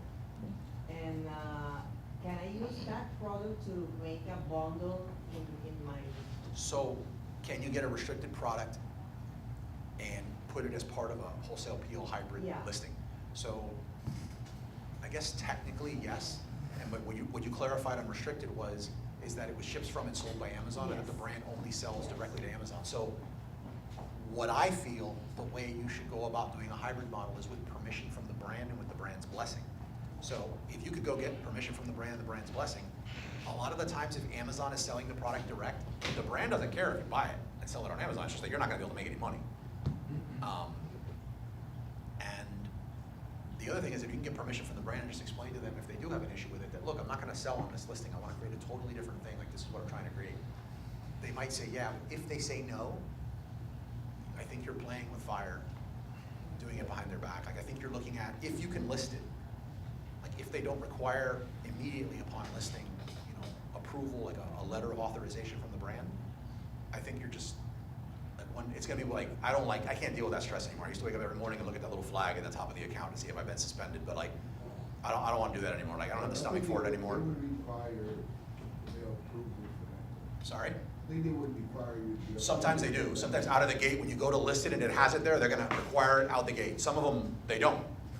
Well, that's the thing. The fact that Amazon lets you sell doesn't mean that the brand like that. Like the Godiva chocolate doesn't. Yeah. You can just do it and they won't ask you for any letter of authorization, but a much lesser known brand would immediately, they'd stop you. You couldn't even list it. And I've noticed the lesser the known brand and medium-sized brand, they don't like, let's say Nike, Reebok, they don't care. They're not gonna go after you if you are somehow allowed to sell it on Amazon.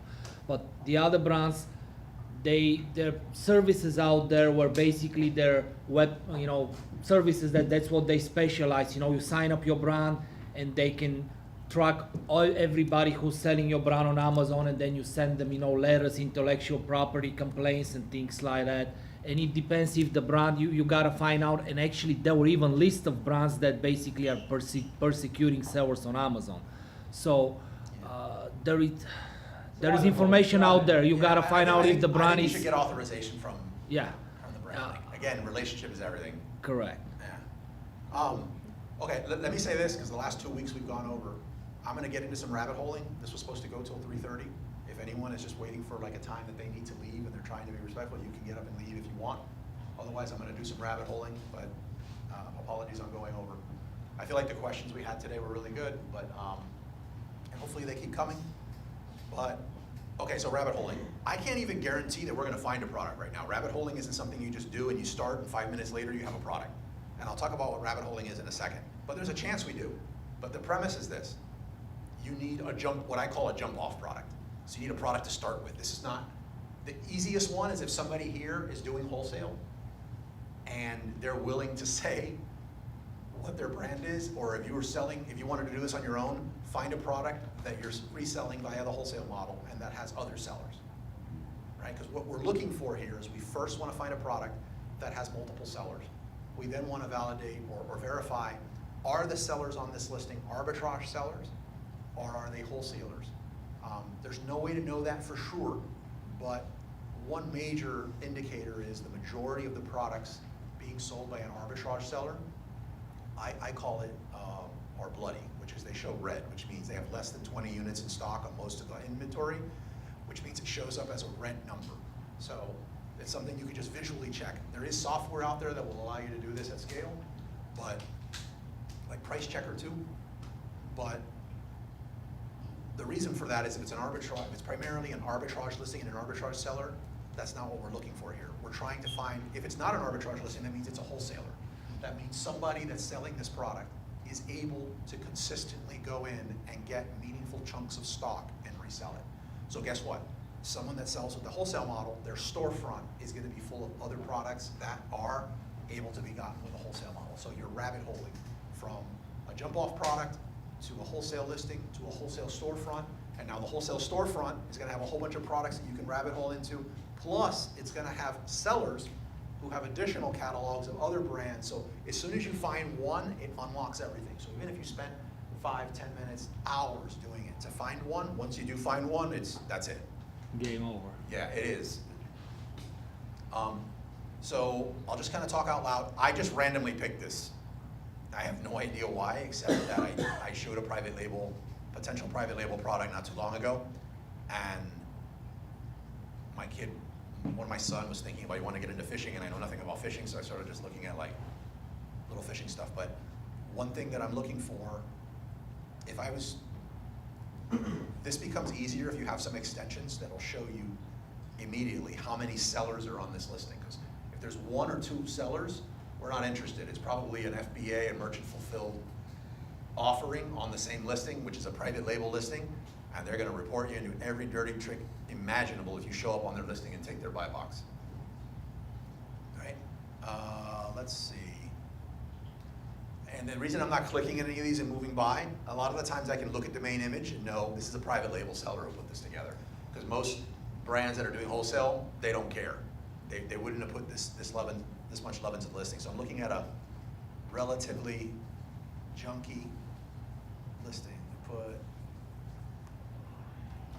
right, there's no magic in what I'm looking for, like what I'm searching for right now. Let's go. Really, what is this? I doubt it, but let's see.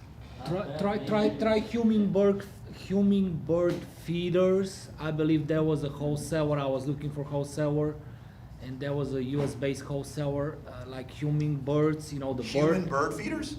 feeders. Yeah. Hummingbird. Hummingbird. Yes. I was like, wow, sounds like some Dexter stuff there. Okay. I forgot the name of the brand, but PG-18 over here. well, I'm sure they're probably not advertising because you know it's a bunch of Wooden, right?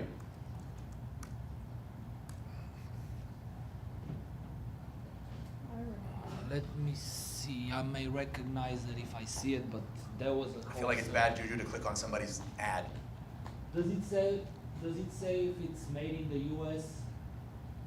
No. Because the ones that I looked at was made in the US, and it was a wholesale supplier here based in the US. Oh, well, one of these extensions actually does tell me of resellers. Where'd it go?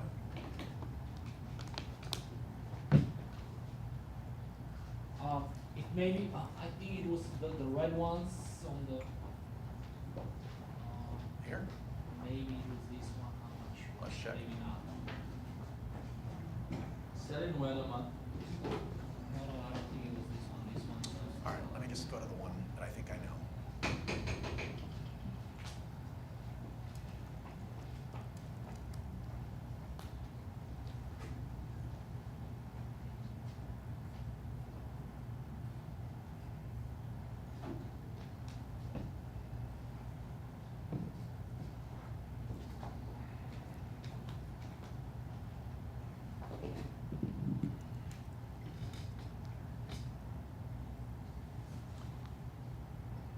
So again, only thing I'll find the brand for the yeah, so the only coming thing I'm months. looking for again right now is I'm just looking for a listing that has multiple sellers. That's what I'm doing. So I'm just bouncing around.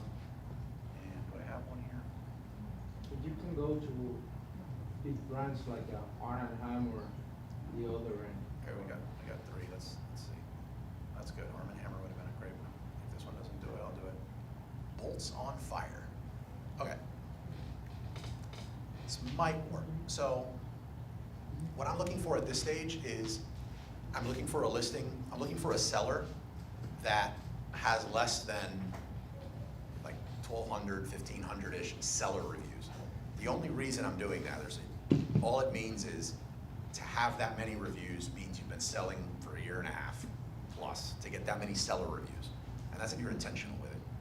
45 ratings, I'm gonna look at it, but what that tells me is that you just exist. You probably don't know, possibly you don't know your numbers yet. You could have realized Amazon's not for you and you're just liquidating your inventory. Like, there's so many things going on. Like, at 1,000 plus reviews, if you didn't know your numbers and if it didn't make sense, you would have gone bankrupt already. Like, it wouldn't have worked and you're gone, like natural selection. So I'm clicking on this storefront, I'm not expecting a lot with 45 reviews. 50 items max, 40, 30. There's 37 results in this person's storefront. I see Starbucks cup, this is an arbitrage seller. Like, so I would bounce off of this. Power Patrol. Right, but probably, well, Maybe a this person's mix. killing it with Starbucks. 8 left in stock, and they got their Chemex. Wow, they're nailing it with Bodum. I'm gonna click in here and I bet you this is a merchant fulfilled listing. Ships from Amazon, no. Wow, this person's getting Bodum. That's not easy. You said Arm & Hammer, right? See, what we could be looking at with Arm & Hammer is we could be looking at a lot of arbitrage. Yeah, also wholesale. Let's see. Mike on the chat says Irish soap. Irish Spring. Oh, yeah, I would think Irish Spring. They sell to a lot of distributors.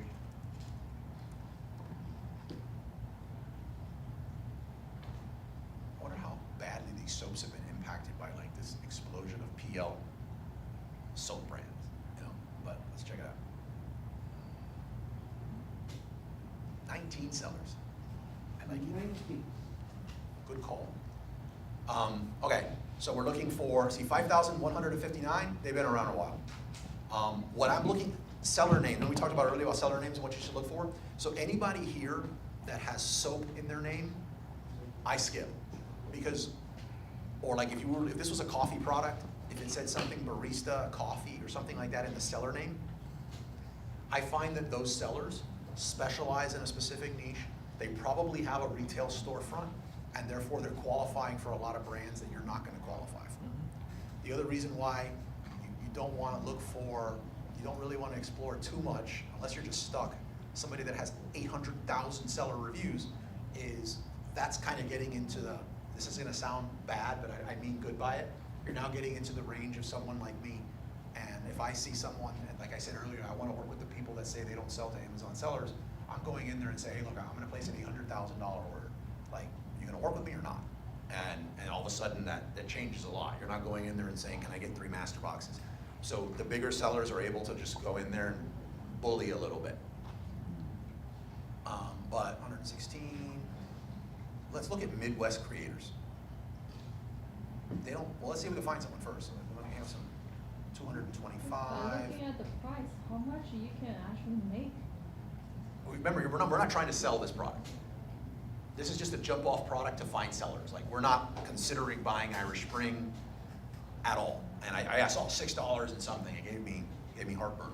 Yeah. I know, but just, I don't know what. JCW Trading LLC. So this person missed the class about being too narrow. let's check this person out. Something tells me this is an arbitrage seller. If you're using software, this step becomes a lot easier because the software is going to show all the brands that are in that storefront in a really easy setup. And if I see a whole bunch of globally, it's like Disney, Frozen, and all these top, yeah, no, it's an arbitrage seller. Starbucks, it would be a quick way to jump off. Whereas now, without any software, it's going to be a little more time consuming. Did I click in? Yeah. So, also, I'd be on a computer that didn't have this obnoxious huge boxes popping up everywhere. You'd want to see a quick look, and we're looking for red. We're looking for, if they have less than 20 in stock, you're going to be seeing that expressed in red. So, Master Lock, Kiwi, okay, we got red. We got 1, 2, so 50% of this is red, more than half. Okay, I know Irish Spring. Might be red next week. This is a serious arbitrage seller. Yeah, it's an arbitrage seller. So they're selling nothing but name brand stuff that almost everyone knows the name of, and the majority of it has less than 20 in stock. This person's probably hitting up Walmart, Maverick. I mean, every single one of these things that they're selling is like a globally known thing with 7,000 plus reviews. That's not a typical wholesaler, so I would bounce. Do you get what I'm doing here though? Like, do you get why I bounced and why I decided not to keep going with the seller or no? Yeah. Why? Because this looks like an arbitrage seller. Someone who's selling wholesale and that's doing really good, they're not going to be as diverse. Not all of them, yeah, it's gonna be very diverse. It'll be some stuff with 5 reviews. Everything here is thousands of reviews. The majority of it has less than 20 in stock. And you know every single one of the brand names. Like Maverick, Kiwi, Master Lock, all these different things. This is very like arbitrage 101. So basically what he's saying is we're looking for products or sellers that doesn't have, it's not going out of stock soon. We're not looking for someone like anybody who's trying to buy 10 units, 5 units, 20 units or whatever. We're looking for people who's buying directly from like big. Is that right, Carlos? Yep. So here we go. Let me see something. Let me grab this ASIN. I know this one will work, just for time's sake.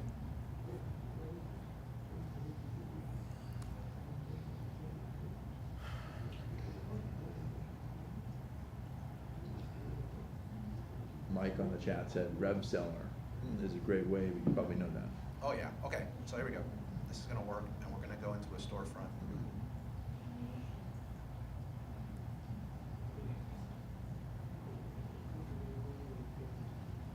Okay, so this one has 4,095, not as low as we'd like, but also not too high, not like outside of the realm of.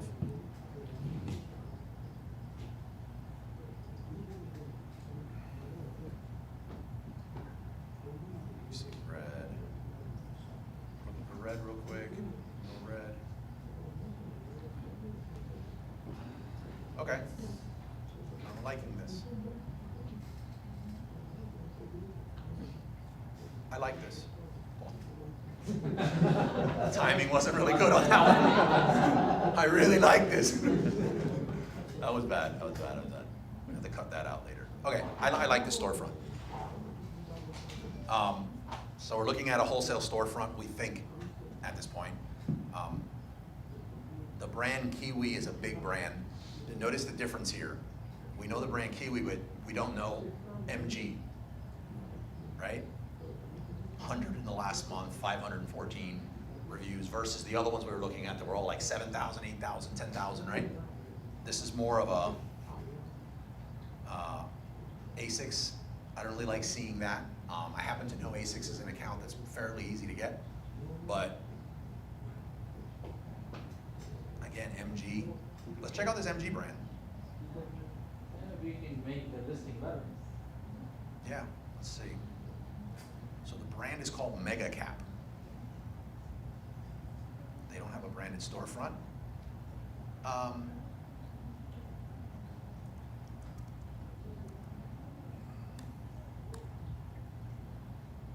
They've got hats, yeah. let's hold on. So, I'll talk about this for a second. Mega Cap wholesale products. Like I said, email is horrible to convert. Seeing this gets me a little nervous because it sounds like they set this up to not deal with phone calls and being approached face to face. That does not mean you cannot try. But when we look at this, it's probably going to be a form. Where are they located? That's a good question. California. Do you see it? Yeah. Where is We it? are Southern California. Southern California. So this is one you don't call at 9 a.m. Right? The timing of these calls actually matters. Like, you don't want to catch someone right before lunch or at lunch. You don't want to get them hangry. You don't want to catch them at the end of the day when they're just wanting to leave. So you want to catch them at a sweet spot. 11. It's like a running joke at my company not to approach me before lunch. Okay. But they got a lot of different hats.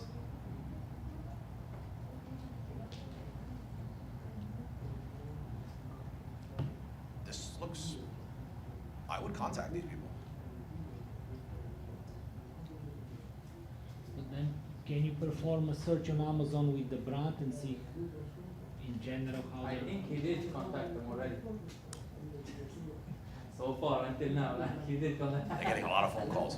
Oh, no, I was I'm checking. joking. Yep. So based on, quick question if you don't mind. 700, oh. With this, how you approach them, for example, do you think it's a good strategy to come to them and say, hey, you guys, I see you have such and such listings, I'm willing to come and build a store for you, because we know. No, right now it would just be, you know, you're, the same line we said before, you're a small business in blank, you're the store manager, and you're looking to open an account. Like, you wanna go the route we said earlier. Depending on any pushback you get, you could offer more. So this low profile, this doesn't look bad. Also, you wanna see the sales, monthly sales, and what's the velocity and all of that stuff, right? You know, they have plenty. They have plenty that have good velocity. But like, let's stick to this. So we just found one that's worth contacting, right? But the idea of rabbit holing is that because we found, let me get rid of this. Easily. Because we found one mega cap here, we If now. somebody's advertising, which, well, maybe just have the buy box. Maybe Yeah, somebody, wants that. Mega Cap is a brand.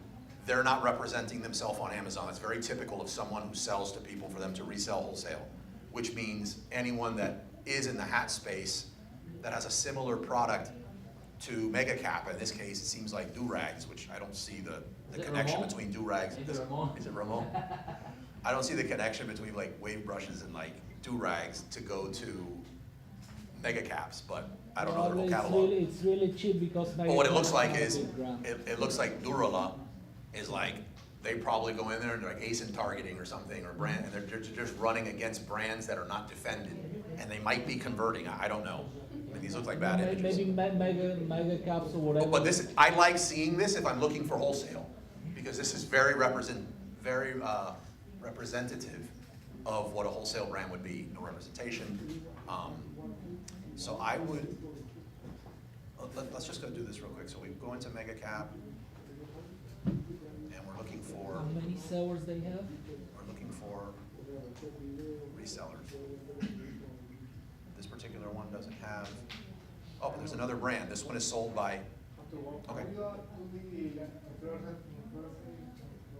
We have like in two more weeks, we have an influencer one. We could try. This week I'm pretty swamped because I've been on a rainy vacation. So we found another seller in there called eHats. And now we go into eHats and we see what they're selling. So you keep rabbit holing and find, you know, other Probably they have a brick and mortar brands that they store. sell. Like, who is this?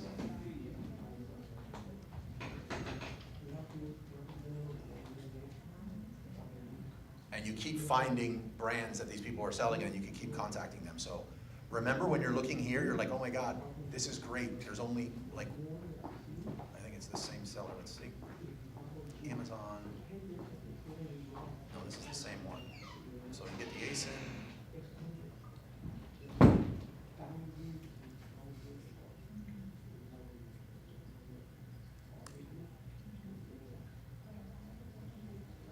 And we pull it up. What's going on here?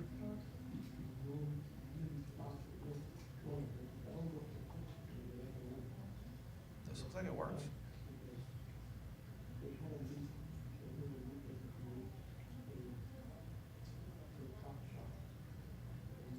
Look at this. They put a .com. You're not allowed to do that. E4hats.com.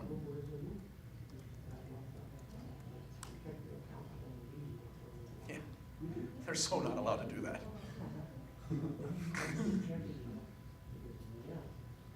But yeah, I don't know if it's good or not, but I would contact them.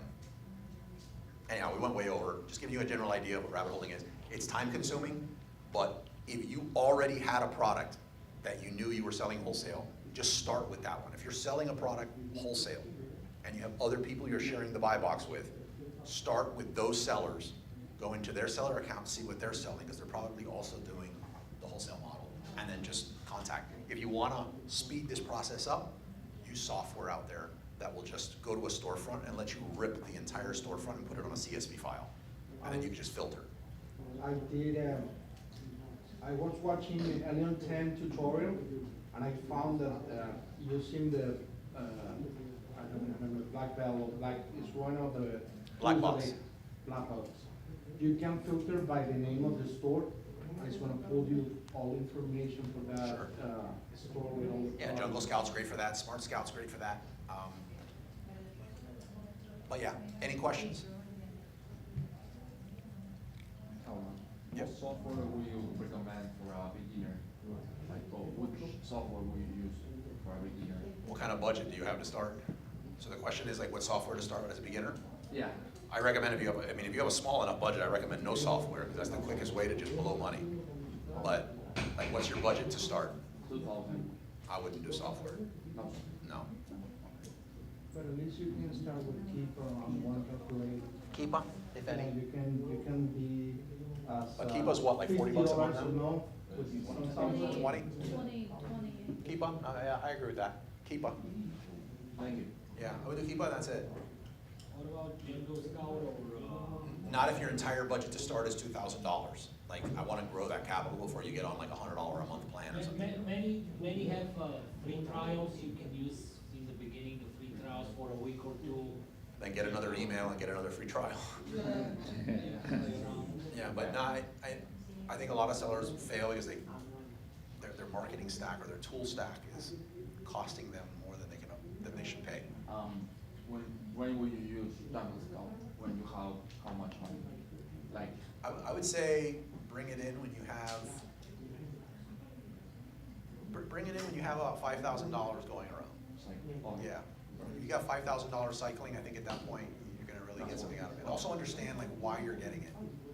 Like, some tools you get, you only use one feature of it. So, like, make sure that the tool you're getting is like doing everything that you need. thank you. With wholesale, one of the things you wanna do almost immediately, like for example, that rabbit holing thing we just did, anybody could do that. Like, as a matter of fact, if we just did a class on nothing but rabbit holing, everybody here would be like falling asleep by the end of it, right? It's like, it's dense information, but you could get that recording, and it'd be very easy to go hire a virtual assistant on like onlinejobs.ph or Upwork, and just have them rabbit hole and fill out your Google Sheet with all these leads that meet your criteria that you're now gonna be able to call. It's like, the part of your brain that does rabbit holing is a totally opposite part of your brain that calls brands. Like, if you try to do both in the same day, you're just gonna do really bad on both of them. So have a VA fill out this list of calls, and then you just focus on closing. Yeah, that would be what I recommend. You wake up in the morning, first thing you're looking at is a list of leads for you to do.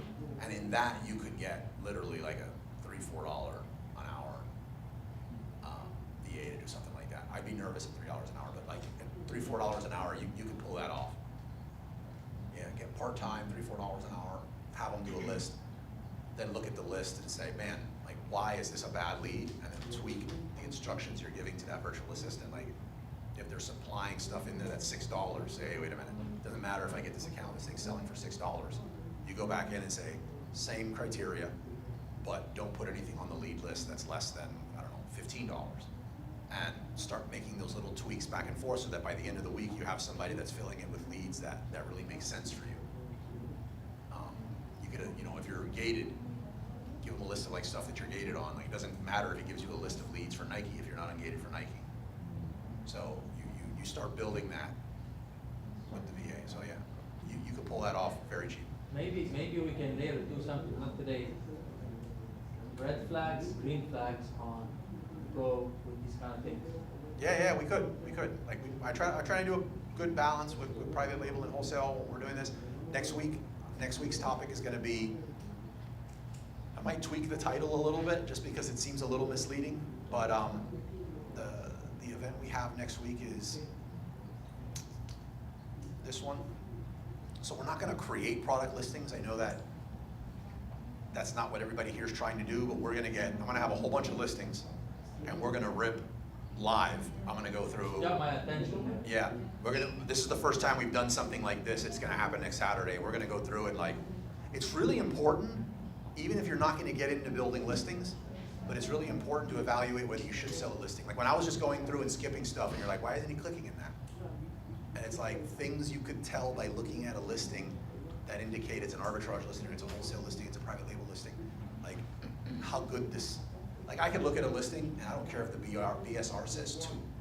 Like, if I look at the indicating on the listing, I'm like, something's wrong with this one, I'm not gonna buy it. So like, when you can get that degree of confidence towards a listing, it's just gonna improve your buying process, your vetting products, your product selection. So we're gonna do it live. I'm gonna talk out what I'm thinking. I don't know if Patrick is here and like a few others, we can like have some ideas and really tear this up, and you'll leave with like a degree in listings. That for me is a big deal. I'm definitely going. Yeah, let's do it. We can have fun with it. I think it's gonna be a great one. We've never done one like this, and all the events are always free. So like, RSVP, come out, and I'll help in any way that I can. All right. We went really over it. Any questions? Yeah. Yeah, Cherry's asking, what's the other site besides Upwork? It was the Philippines one? I forgot. the name. Onlinejobs.ph, Upwork. I don't feel like Mechanical Turk would be good for that, but Maybe Fiverr. yeah, I like Fiverr.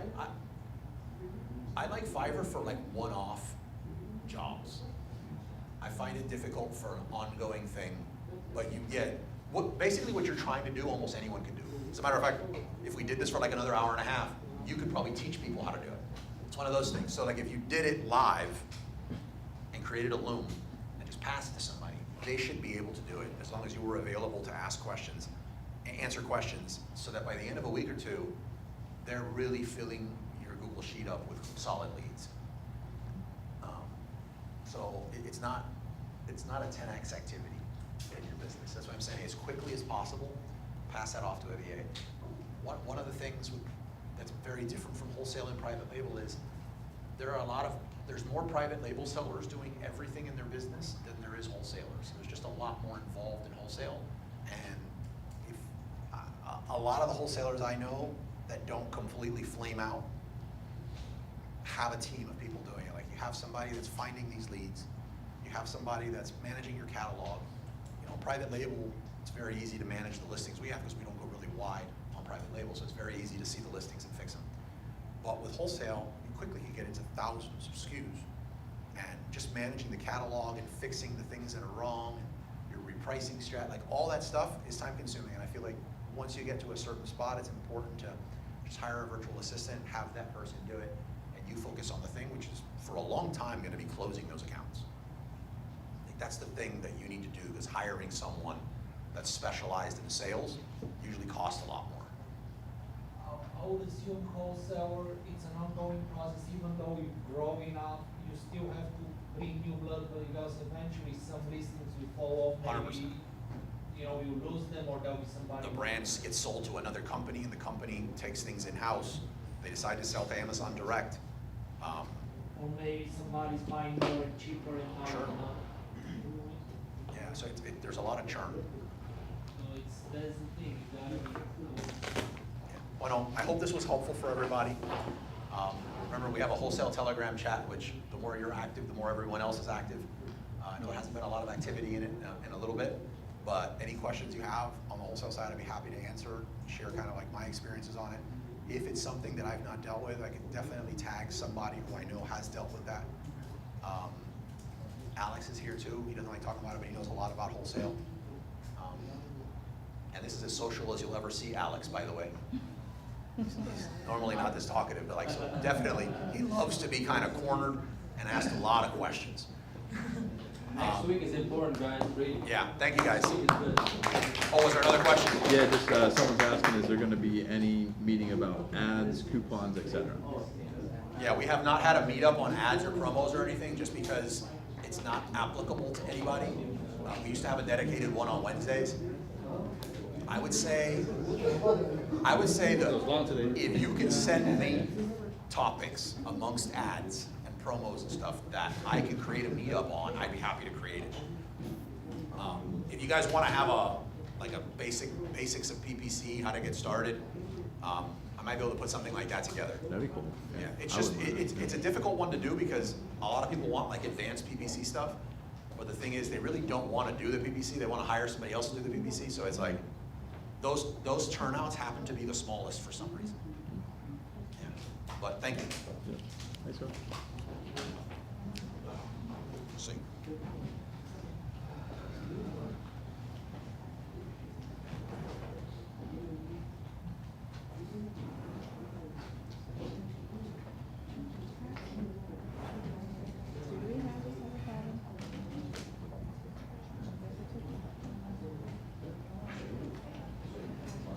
Well, they're abusing. Good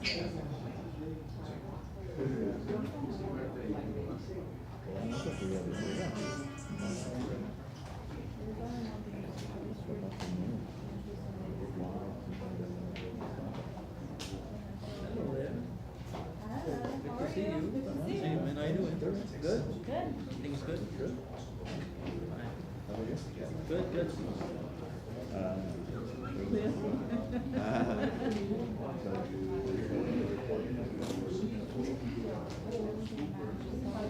Oh, yeah, definitely, definitely. So I think it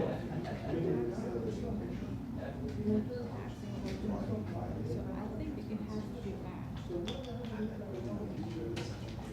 What? The name, everything has to match. Oh, asking me, I'm sorry. You have matched. Maybe you should say like, it seemed to be different when we did it, but the way they had to match.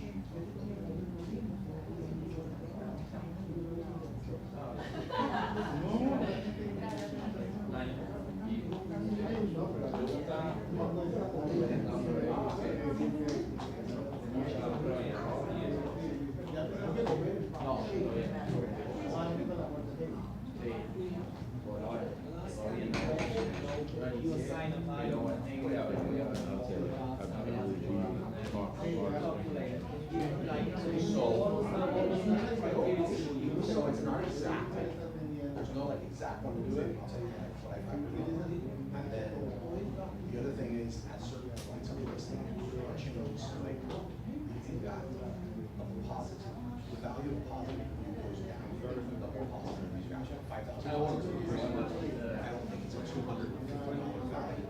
That review is positive. You're $5,000. Assuming you're 4.5 stars.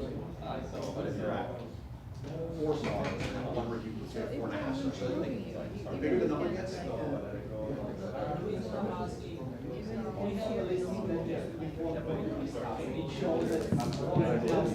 thought you could like start with how much. So the value there. Right now, I'm doing reading for